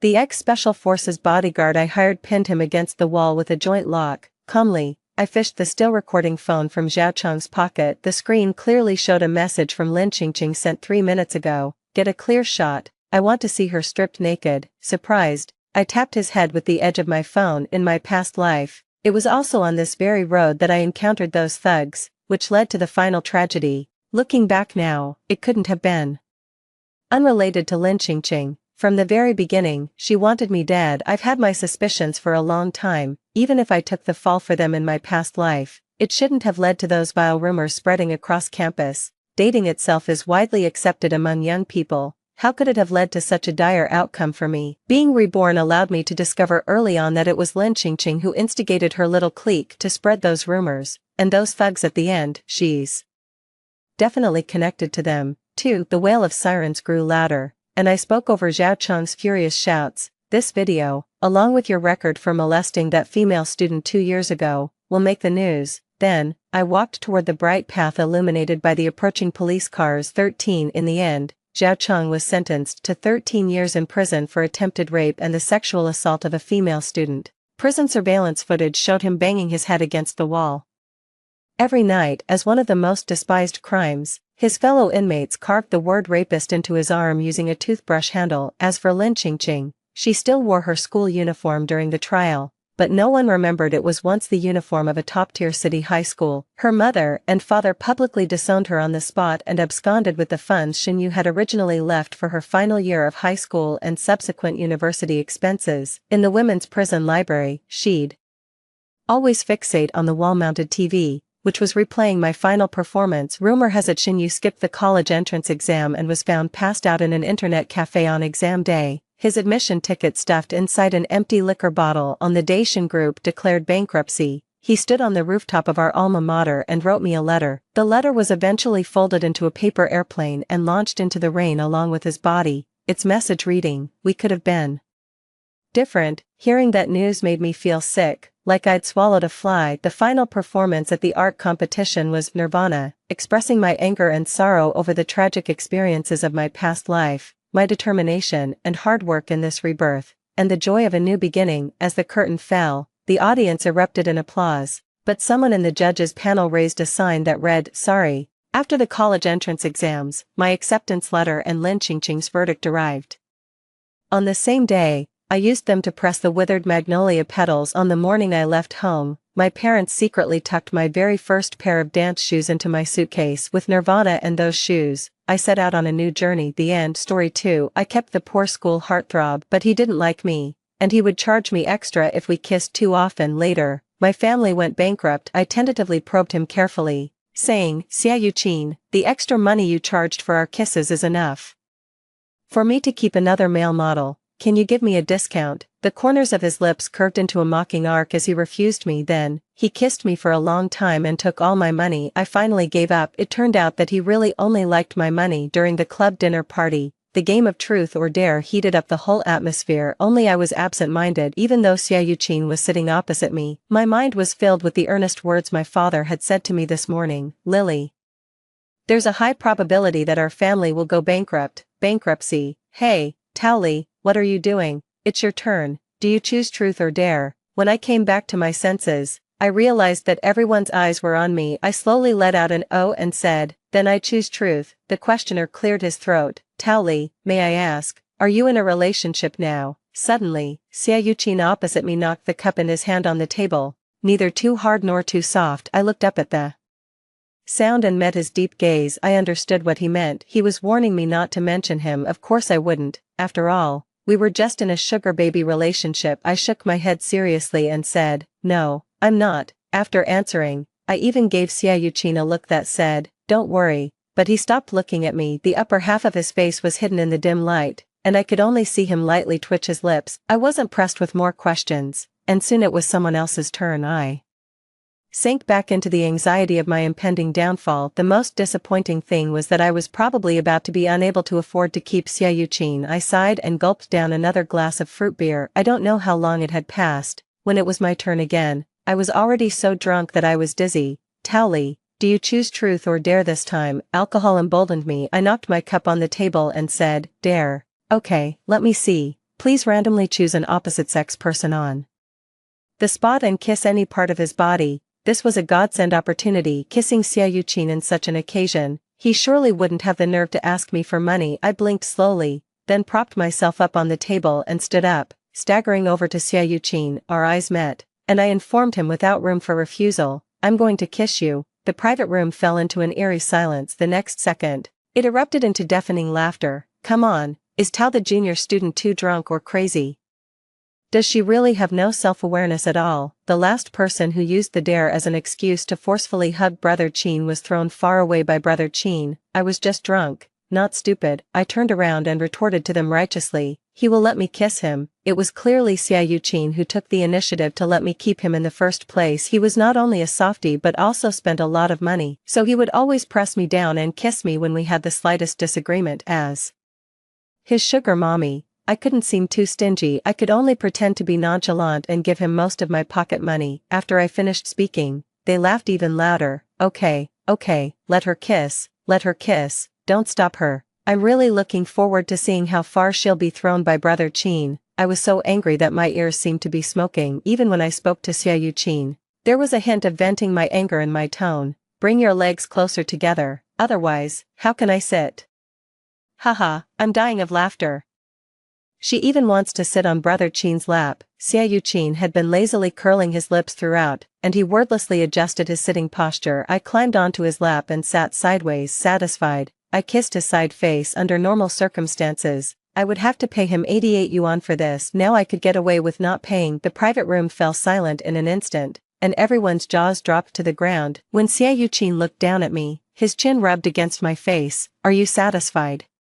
I pushed my luck and asked, "If I'm not satisfied, can I kiss you again?" After all, there weren't many opportunities like this to get something for free. Xia Yuqin stared at me, and his Adam's apple rolled. "No." Then, I was thrown back to the ground by him. There was a hubbub around, and it seemed that they were saying something like Xia Yuqin was too decent to make a girl lose face. and I had taken advantage of him. I picked up my glass and solemnly toasted that person, expressing my agreement.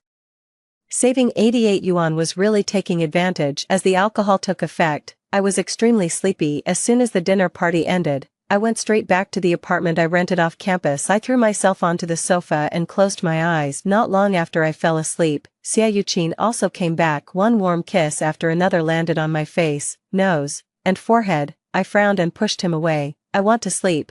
Didn't you say you weren't satisfied with the kiss? I ignored him and buried my face in the crevice of the sofa to continue sleeping. Xia Yuqin was also amused by my reaction. He directly picked me up, pressed me to straddle his lap, and slowly taunted me. Can you not be so selfish, junior student? Which professor taught you to play hard to get and then pretend to be dead after flirting? I was forcefully woken up and was extremely annoyed. I leaned against his neck and rubbed it, whispering softly, but I don't really want to. Xia Yuqin misunderstood what I meant. He tilted his head and gently touched my ear. Okay, I don't really want to do anything. Don't be afraid. I hadn't thought in that direction at all. Just a kiss was so expensive. If it were something else, with my current situation of going bankrupt, I simply couldn't afford his escort fee. I propped myself up on his shoulders and sat up, explaining to him with sleepy eyes. No, I mean I don't want to kiss. Xia Yuqin sized me up for a moment. What's wrong? The cool light of the pale tone refracted on his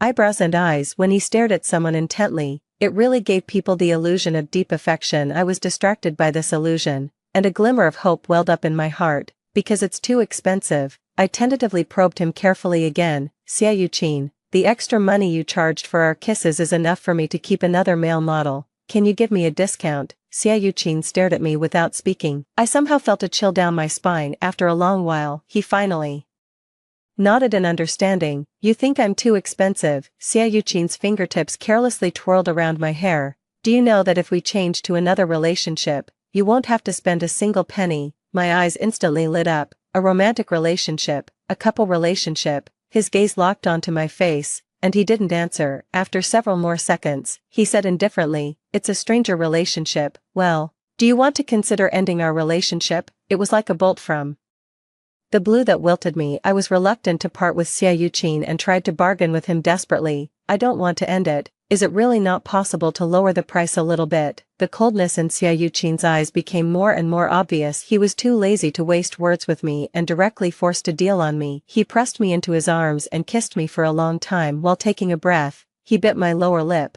and the force was a bit harsh. What on earth do you take me for? Do you really think I'm that cheap? Xia Yuqin seemed a bit too extreme. Maybe I had expressed myself a bit wrongly, and he misunderstood that I was saying he wasn't worth the price, but there was no need for him to call himself names. Right, Xia Yuqin rarely showed me a cold face. This was the second time. The last time was during the period when my father reduced my living expenses. Xia Yuqin and I went to a KTV to celebrate the birthday of my best friend Song Yun, who was also the only person in the whole school who knew about the relationship between Xia Yuqin and me. She hired 6 male models to celebrate her birthday. I was curled up on the sofa, playing with Xia Yuqin's hands. Seeing this, Song Yun laughed out loud. Hey, you two seem to be in a relationship, is that so? Xia Yuqin smiled with his eyelids drooping, then his fingers curled, and he wrapped my hand in his palm. I looked up in confusion. Then I heard Xia Yuqin call my name. Then do you want to be in a relationship? I was a bit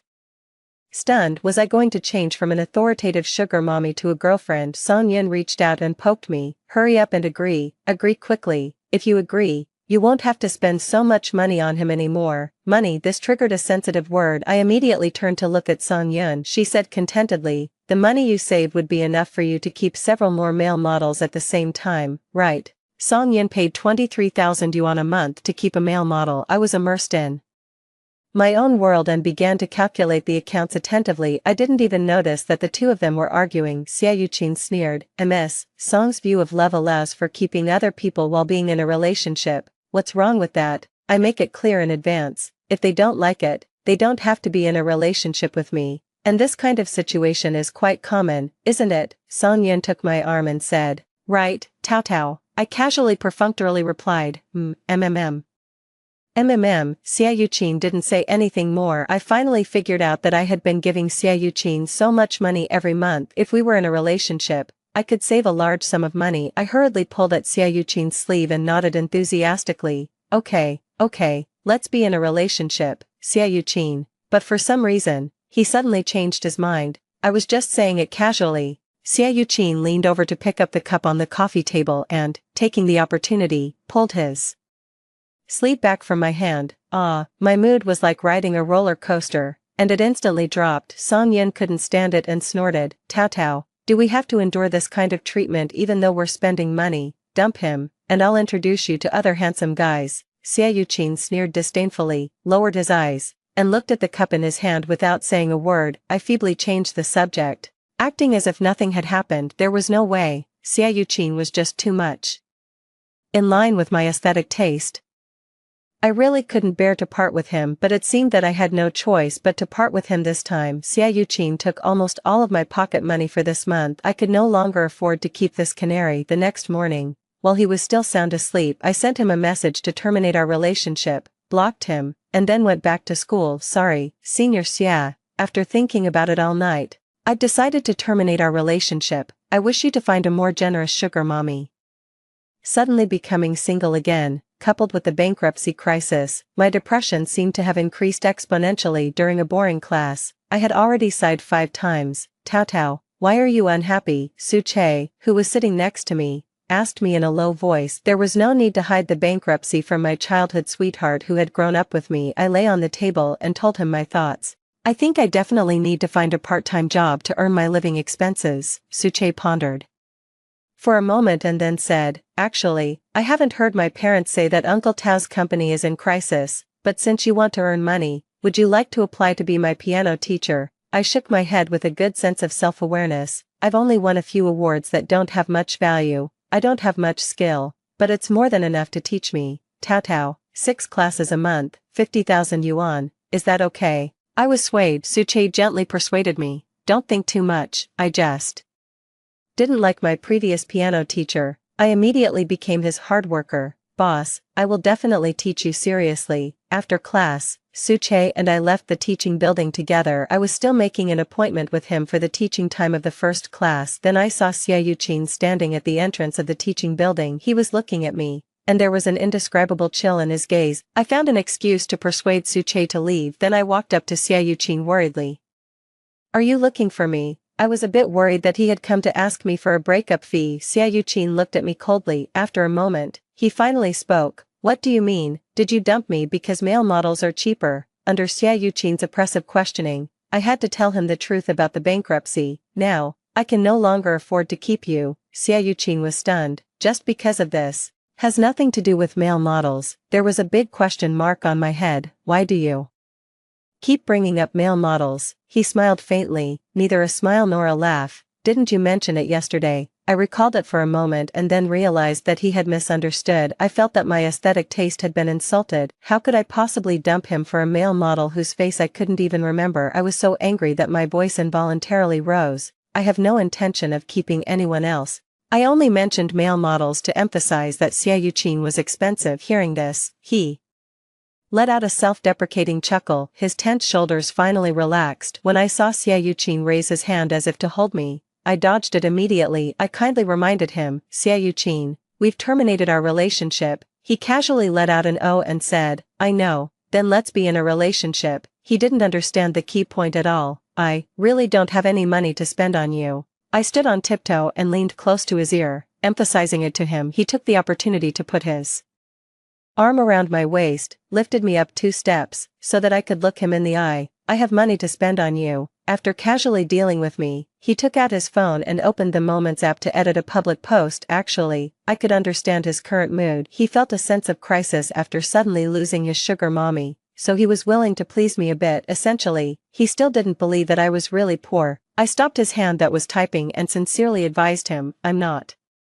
lying to you, Xiaoyu-chin, I'm really poor now. No matter what you do, even if you say you like me and that you're with me not for the money, I can't give you even a single yuan. The corners of Xiaoyu-chin's lips curled into a cold smile. What the hell are you talking about? Since he was too embarrassed to admit it, I no longer insisted on exposing him. I just comforted him casually, saying, with your looks, you're very popular. I'll also recommend you to other wealthy young ladies. If someone chooses you, I'll give her your phone number. Then, before he could react, I slipped away from beside him. Bye-bye. I ran very fast, and the two ballerina buns under my ears were left flapping behind me. In the afternoon of that day, after class, Su-che and I went to the school's piano room for the first teaching session. Unfortunately, we ran into Xiaoyu again. Su-che blocked me behind him and his gaze landed lightly on the boy opposite. Tao Tao, is he harassing you? Xiaoyu smiled and said, this has nothing to do with you. Su-che faced him directly and said, what concerns Tao Tao concerns me. If you have something to say, you can tell me, and I'll deal with it on her behalf. Xiaoyu leaned against the wall obliquely and sized him up with great interest. She had a free ride with me and doesn't plan to take responsibility. Are you going to take her place and let me have a free ride in return? You. Su-che's face turned livid with anger. I came out from behind him and was about to pull Xiaoyu away when I saw a girl running over from not far away. Senior Xia, so you're here. Didn't we agree to have dinner together tonight? I was stunned for a second, then I grabbed Su-che and ran all the way to the piano room without looking back. Vaguely, I heard Xiaoyu calling my name from behind. I couldn't hide my relationship with Xiaoyu from Su-che anymore. His fingertips stroked the piano, and he said casually, I've seen a lot of these Phoenix men. He's pestering you now just because he wants to squeeze out your last bit of value. I rested my chin in my hand and stared out the window, lost in thought. Without saying a word, Su-che said casually, Tao Tao, didn't you want to introduce rich and beautiful girls to him? I have a friend who likes his type. How about I introduce them to each other? I thought of the girl just now and said softly, maybe it's not necessary. Su-che noticed my low spirits and said angrily, Tao Tao, is someone so mercenary really worthy of your affection? I turned around to look at Su-che and said, actually, I fell in love with him a long time ago. I fell in love with Xiaoyu at first sight, but I never found an opportunity to get close to him until one night. I saw him surrounded by a group of burly men in suits near the school. I took a deep breath, pulled up my suspender skirt, and rushed over to stand in front of Xiaoyu. I've already called the police. Do you still want to start a fight? The group of people looked at me with a rather indescribable gaze, but they were eventually scared away. I turned around and comforted him gently. Senior Xia, they've left. You don't have to be afraid anymore. He slightly raised his eyebrows, and I didn't know what he was smiling about. Then should I thank you? I shook my head generously and said, you're welcome. Why did they surround you? Do you need me to accompany you to the police station? Xiaoyu didn't show the slightest sign of being frightened. He walked beside me in a carefree manner and said, I owed them money. I'll pay it back for you. I didn't hesitate to take up the offer. Xiaoyu stopped and sized me up for a long while. What do you mean? Are you going to keep me? What an intimate relationship. The heat rose to the tips of my ears, and my hands nervously clutched the hem of my skirt. Yes, I'm quite rich. Xiaoyu casually raised the corners of his lips, which was extremely charming. Sorry, junior student. I don't sell my body. I was rejected in a roundabout way, but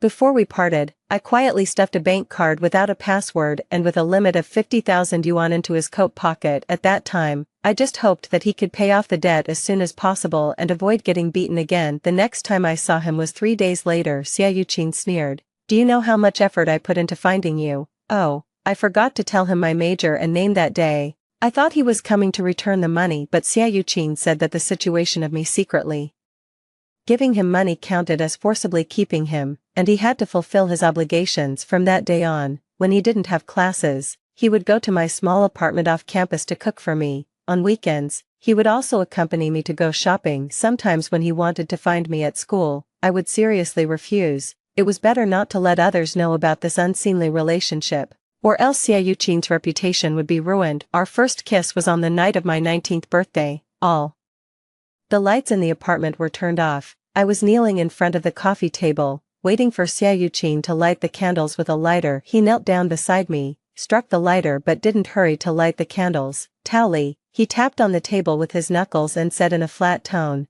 do you want to have a kiss? I instinctively looked up at him. There was not a single glimmer of light in Xiaoyu silent eyes. Like an undercurrent lurking beneath the calm sea surface, I was left feeling at a loss and stammered, okay. Xiaoyu closed the lighter cover and extinguished the flame with a bang. He leaned over, and our 4 lips rubbed against each other. My first kiss was a bit inexperienced. Xiaoyu and I kissed on and off for a long time, but at most, it was just a gentle suck on the lips. In the beginning, Xiaoyu didn't take my money. When I asked, he just said that he hadn't spent all the money in that card yet. But once after he heard that Song Yun was keeping 4 male models at the same time, he mercilessly raised the price. Before that, I occasionally had the illusion that I was in a relationship with him. After the price increase, he would urge me to give him money every month. I finally became convinced that he only liked my money in the evening. Su Che and I parted outside the piano room. I walked towards the school gate, planning to go out and have a bowl of small wontons. The conversation between 2 girls not far away caught my attention.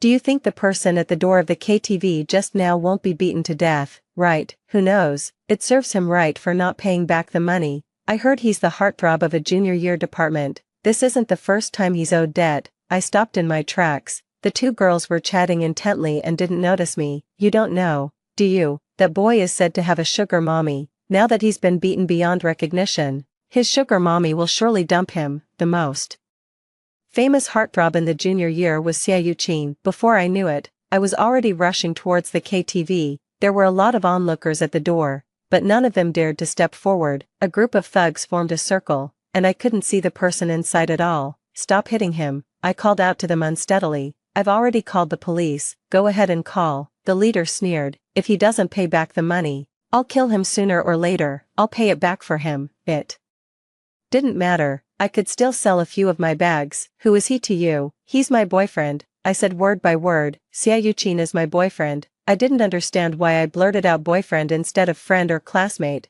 Maybe it was because in countless moments when I was with Xie Yuqin, I felt like we were in a relationship. The man's shiny bald head reflected a question mark. "Who the hell is Xie Yuqin?" I was even more stunned than him. She got the wrong person. Xie Yuqin, who was safe and sound, emerged from somewhere. I stood there with a blank expression. Just then, the police car also arrived, and Xie Yuqin directly pulled me back to the small apartment. As soon as we entered the door, he picked me up and placed me on the cabinet in the entrance hall. He propped his hands on both sides of me and slowly settled the score with me. "You're quite interesting, boyfriend." Xie Yuqin didn't forget to sneer. "You left your boyfriend behind and stayed in the piano room with another guy for 3 hours. Is this how you treat your boyfriend?" I pushed his arm, trying to jump down. "I just said it casually. If you're okay, you can leave. Don't come here anymore. I'm going to change the door password." The boy pressed me back again. My back was tightly against the wall, and he leaned down on me. His lips lingered beside my face,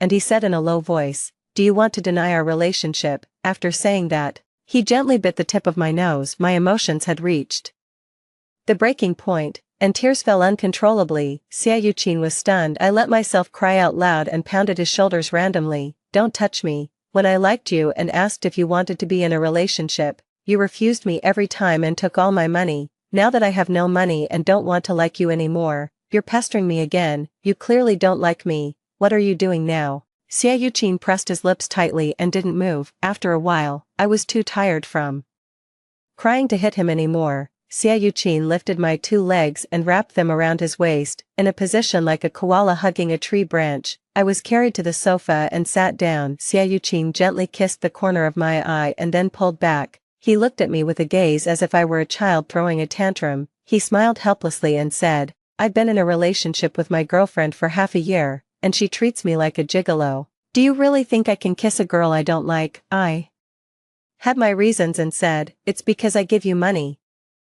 After thinking for a moment, I added rigorously, "A lot of money." Xie Yuqin laughed out loud. He didn't refute immediately but slowly opened the online banking app and showed me the balance of a card. I was stunned and asked in disbelief, "What's this? Is this all the money you've received from me?" "Yes," Xie Yuqin drawled lazily and said half-jokingly. "I didn't dare to spend it. In case one day you fall for another man, dump me, and even ask for the money back." I wrinkled my nose. Why was Xie Yuqin always so jealous? Xie Yuqin confessed everything to me. For example, he wasn't having dinner alone with that girl this afternoon but having a dinner party with several club presidents. Another example was that on the day I saved him like a hero, he wasn't being chased for debt by thugs at all. Instead, the bodyguards sent by his extremely wealthy grandfather were trying to catch him back to receive the family punishment. And another example, he always suspected that I would be like Song Yun and keep several people at the same time, so he raised the price crazily. I was furious. "Why do you always suspect that I'm fickle? I've only liked you from beginning to end, otherwise, Xie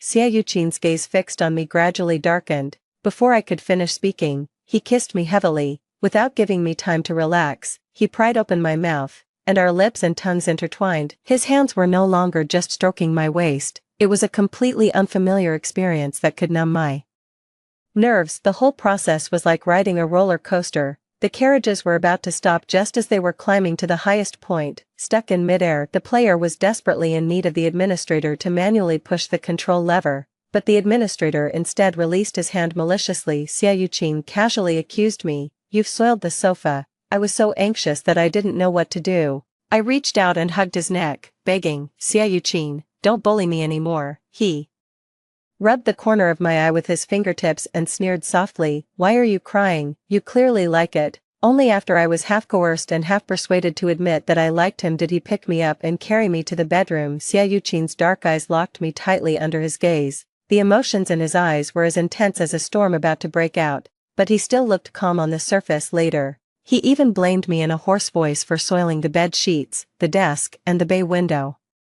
On the balcony the next morning, I woke up earlier than Xia Yuqin. I fished out my phone from under the pillow and half opened my eyes to look at the unread messages, which were twice as many as usual. The incident at the KTV door yesterday had spread. Even classmates I wasn't very familiar with came to ask me if Xia Yuqin was my boyfriend. When I was replying to the third person, the arm around my waist tightened. I turned around and met Xia Yuqin's eyes with a faint smile. "What do you mean?"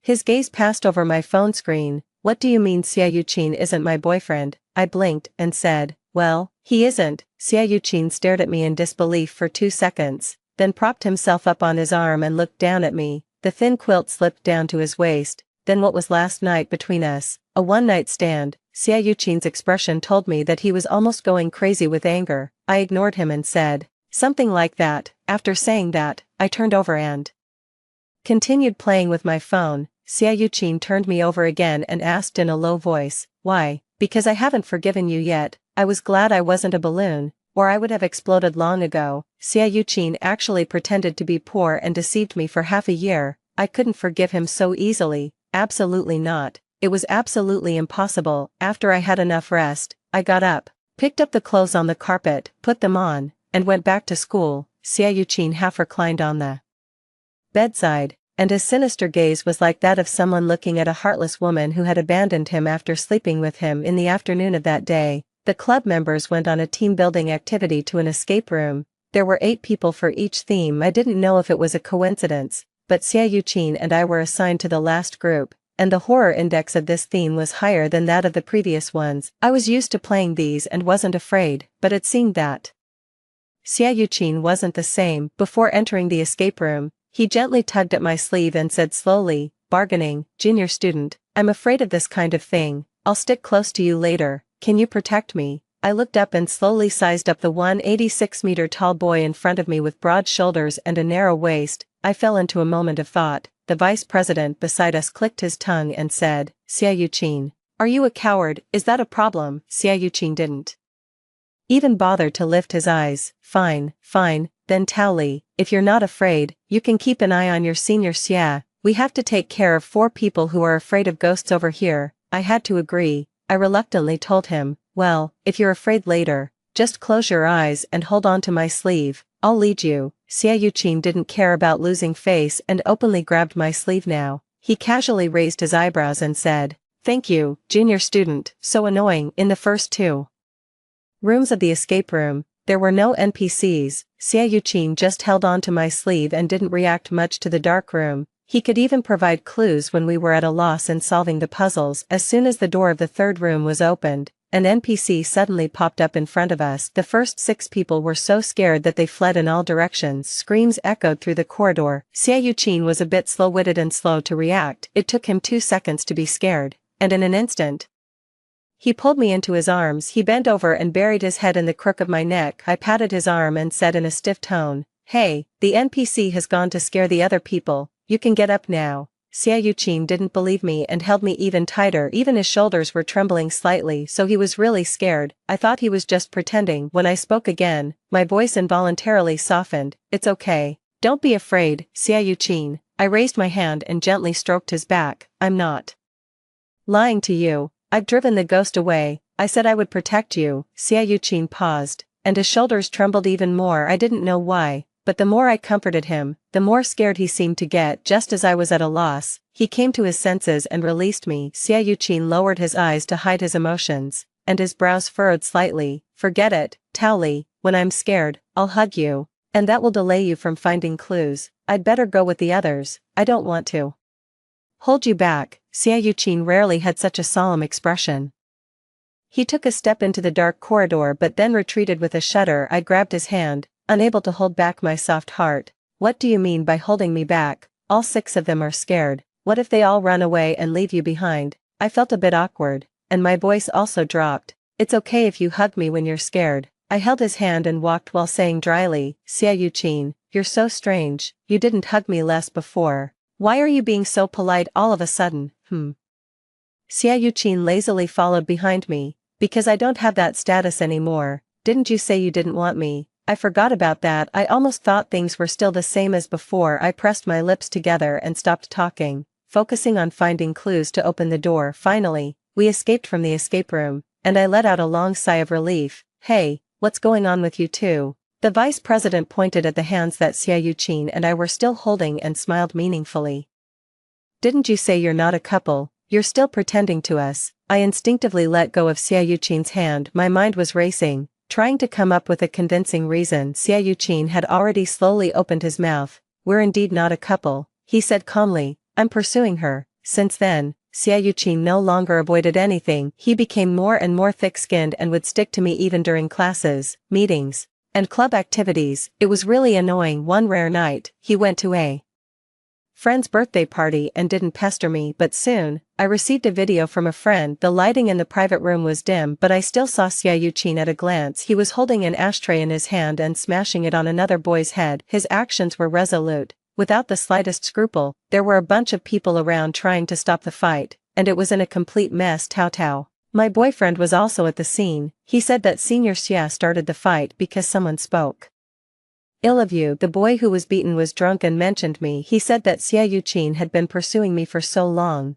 but I was still playing hard to get and refusing. I was just pretending to be high and mighty on purpose. The boy burped drunkenly. Damn it, for a girl like this, one good beating will make her behave. Almost the next second, the ashtray was thrown at his head. Xia Yuqin kicked aside the coffee table and pinned the boy to the ground and started hitting him. Each punch was harder than the last, and he was really going all out. I was afraid that things would get out of hand, so I wanted to call Xia Yuqin. Fortunately, my friend said that the beaten boy had already been taken to a clinic for bandaging and that it wasn't a big deal. I curled up in my small reclining chair and watched the blurry video over and over again. When I didn't know how many times I had watched it, an incoming call popped up on the top of the screen. It was Xia Yuqin. Not asleep yet? Yeah, I replied absent-mindedly. I'm downstairs of your dormitory. I brought you a cake. I specifically changed into a fluffy Sherry May thick pajamas and looked at myself in the mirror before going downstairs. The boy was standing beside the street lamp,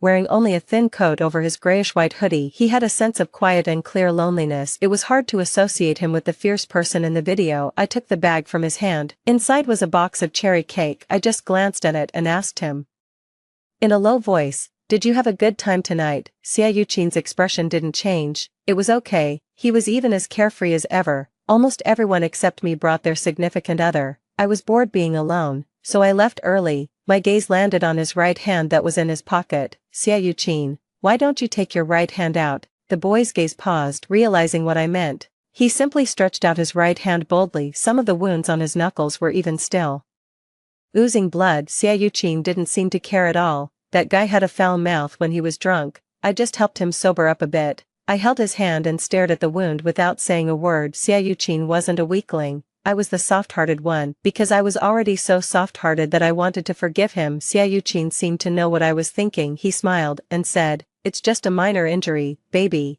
Since you're still angry, I'll keep pursuing you for a while longer. It's only natural for me to beat him up. Don't take it to heart. I should have warned him that he wasn't qualified to call me that now, but I didn't want to argue with him today for the sake of the cherry cake. Although Xia Yuqin had returned all the money I had given him when I was keeping him, I was still on the verge of bankruptcy after all. Besides being Suche's piano teacher, I found another part-time job. I was making cakes at a dessert shop on the main commercial street outside the school. Compared to the piano that my mother forced me to learn. Making cakes was what I was best at and my favorite hobby. The business of the dessert shop was average, so most of the time, I was alone in the store. The boss only came to the store in the first few days and then never showed up again. I called my dad, who was on a business trip in Finland, maybe the last business deal, and said, "Dad, I'm working at a dessert shop now." "What? Did you open a dessert shop?" I was speechless just as I was about to tell him that I could already earn money to support myself. He interrupted me and hung up the phone in a hurry. "Ancestor, your expenses are so high that I really can't scold you. Okay, go and have fun on your own. Your dad is busy with a meeting." I was really wronged. At this time, Suche sent me 2 more messages. "Tao Tao, I'll bring a friend over later. Please prepare 2 hot drinks and desserts for us." The shop was finally going to have customers today. My fighting spirit was reignited, and I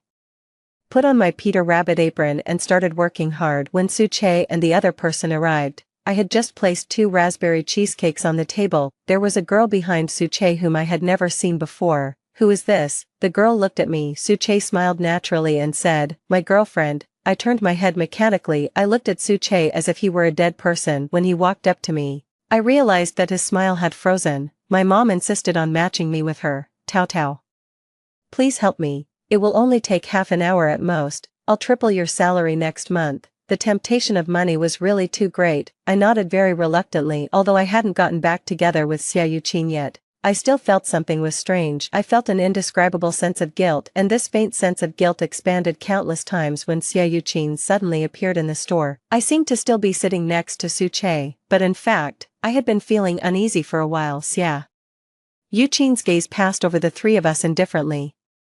He walked closer, raised the back of his hand, and rubbed my side face as if no one else was there. "You got flour on your face." The girl frowned in confusion. "Who is this?" Without thinking, I blurted out, "My brother." Xia Yuqin raised his eyes and looked at me quietly. The girl nodded in understanding. "A brother is more attentive than a boyfriend." "Suche, didn't you notice that your girlfriend had flour on her face?" "Oh no. Girlfriend, huh?" Xia Yuqin smiled faintly, and his eyes seemed to be saying, "You're really something, Tao Li." Fortunately, he didn't expose us on the spot. After Suche and the girl left, I immediately explained the whole story clearly. I said firmly, "I've never liked Suche." Surprisingly, Xia Yuqin didn't seem to care. He casually raised his eyebrows to indicate that he understood. Going back to the apartment after work, he asked me politely, "I want to try the cake you made with your own hands. Is that okay?" I suppressed the little bit of disappointment and nodded, "Sure." Since there were some ingredients and utensils missing in the apartment, after reporting to the boss via WeChat,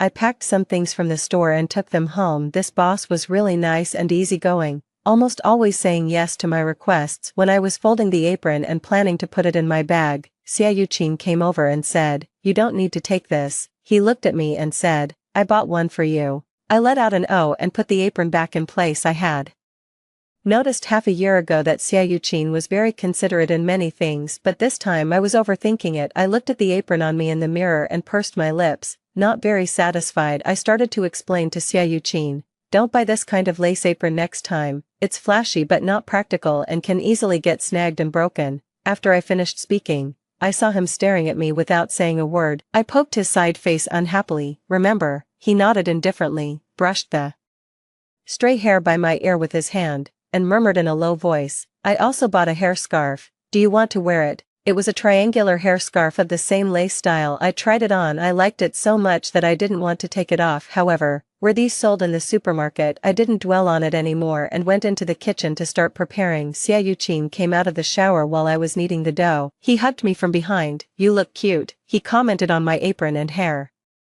scarf. I struggled a bit. "Xia Yuqin, don't disturb me. I'm not Xia Yuqin." He pressed his chin against the crook of my neck, and his low, hoarse voice sounded a bit cold at the moment. "Baby, I'm your brother." The sword hanging over my head finally dropped. The matter of pretending to be Suche's girlfriend wasn't going to be easily overlooked by him. Xia Yuqin like this. The invisible aggression around him scared me so much that I didn't dare to move. Xia Yuqin seemed to be completely unaware of my sudden stiffness. "What are you doing?" "Kneading the dough." I could only answer obediently. "The steps to make a cake." "Yeah." He rubbed his nose against my ear. "Teach me." Xia Yuqin wasn't really serious about learning how to make a cake. Even so, he could still calmly refute my opinions at every stage. "Is this not how you knead the dough?" Let's forget about the cream, it's not very clean. This works on the same principle as a mixer. I couldn't help it and wanted to reach out and cover the mouth of the person behind me. Xiaoqin, can you please stop talking? I'm your brother. He corrected me. If I didn't call him brother, Xiaoqin wouldn't give me any chance to negotiate. I had to give in. Brother, I'll never pretend to be someone else's girlfriend again. What else? At this moment, I didn't have much ability to think. What else?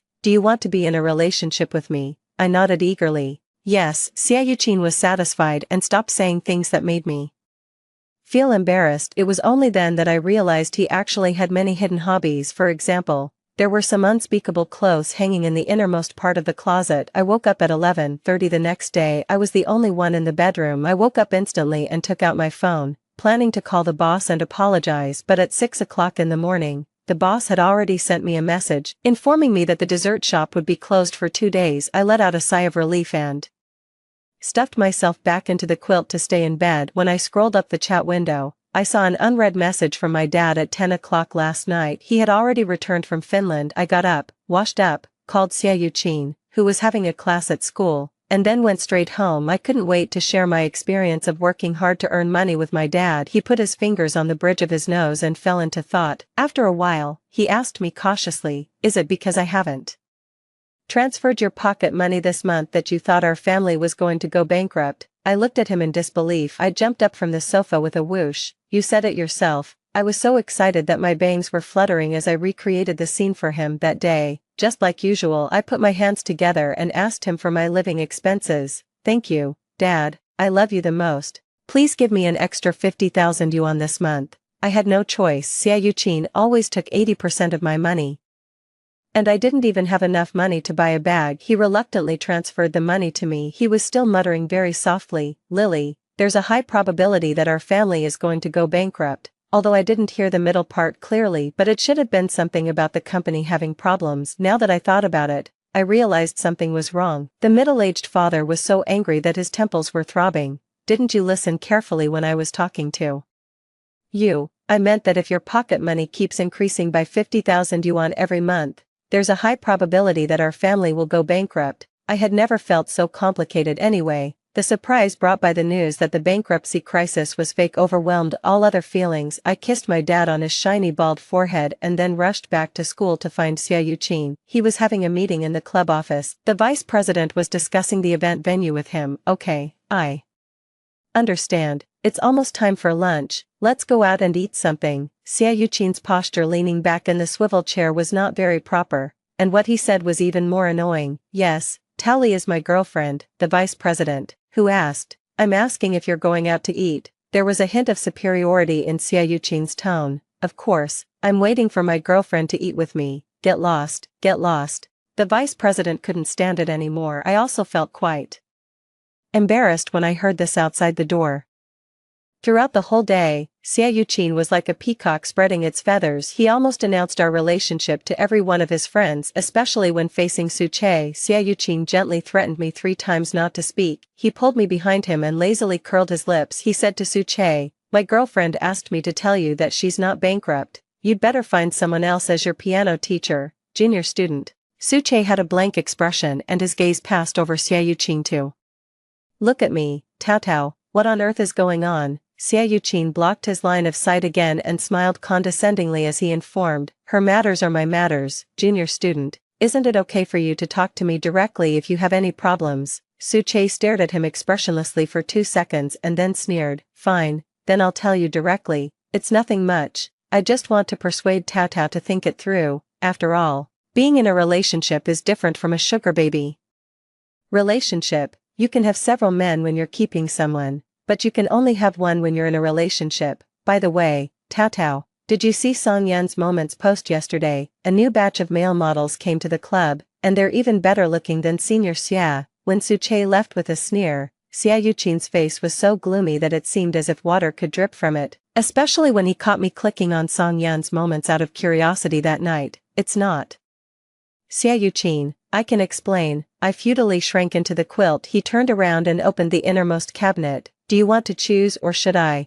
There were some accessories that matched the dresses. And I had no idea where they should be worn. To avoid Xiaoyuqin going crazy, I hugged the quilt shivering and sat up to pick the dress with the most fabric. Xiaoyuqin, look how obedient I am. Can we go to bed before 2 o'clock tonight? His Adam's apple rolled, and he replied in a hoarse voice, I'll try my best. I was mentally prepared for the worst-case scenario like the previous 2 times, where we wouldn't go to bed until 3 o'clock, but it was obvious that I hadn't prepared enough. It turned out that the clothes were meant to be torn. The sound of the fabric being torn completely brought out the dark side of Xiaoyuqin's heart. I vaguely remember that I seemed to see the sunrise that day. The end.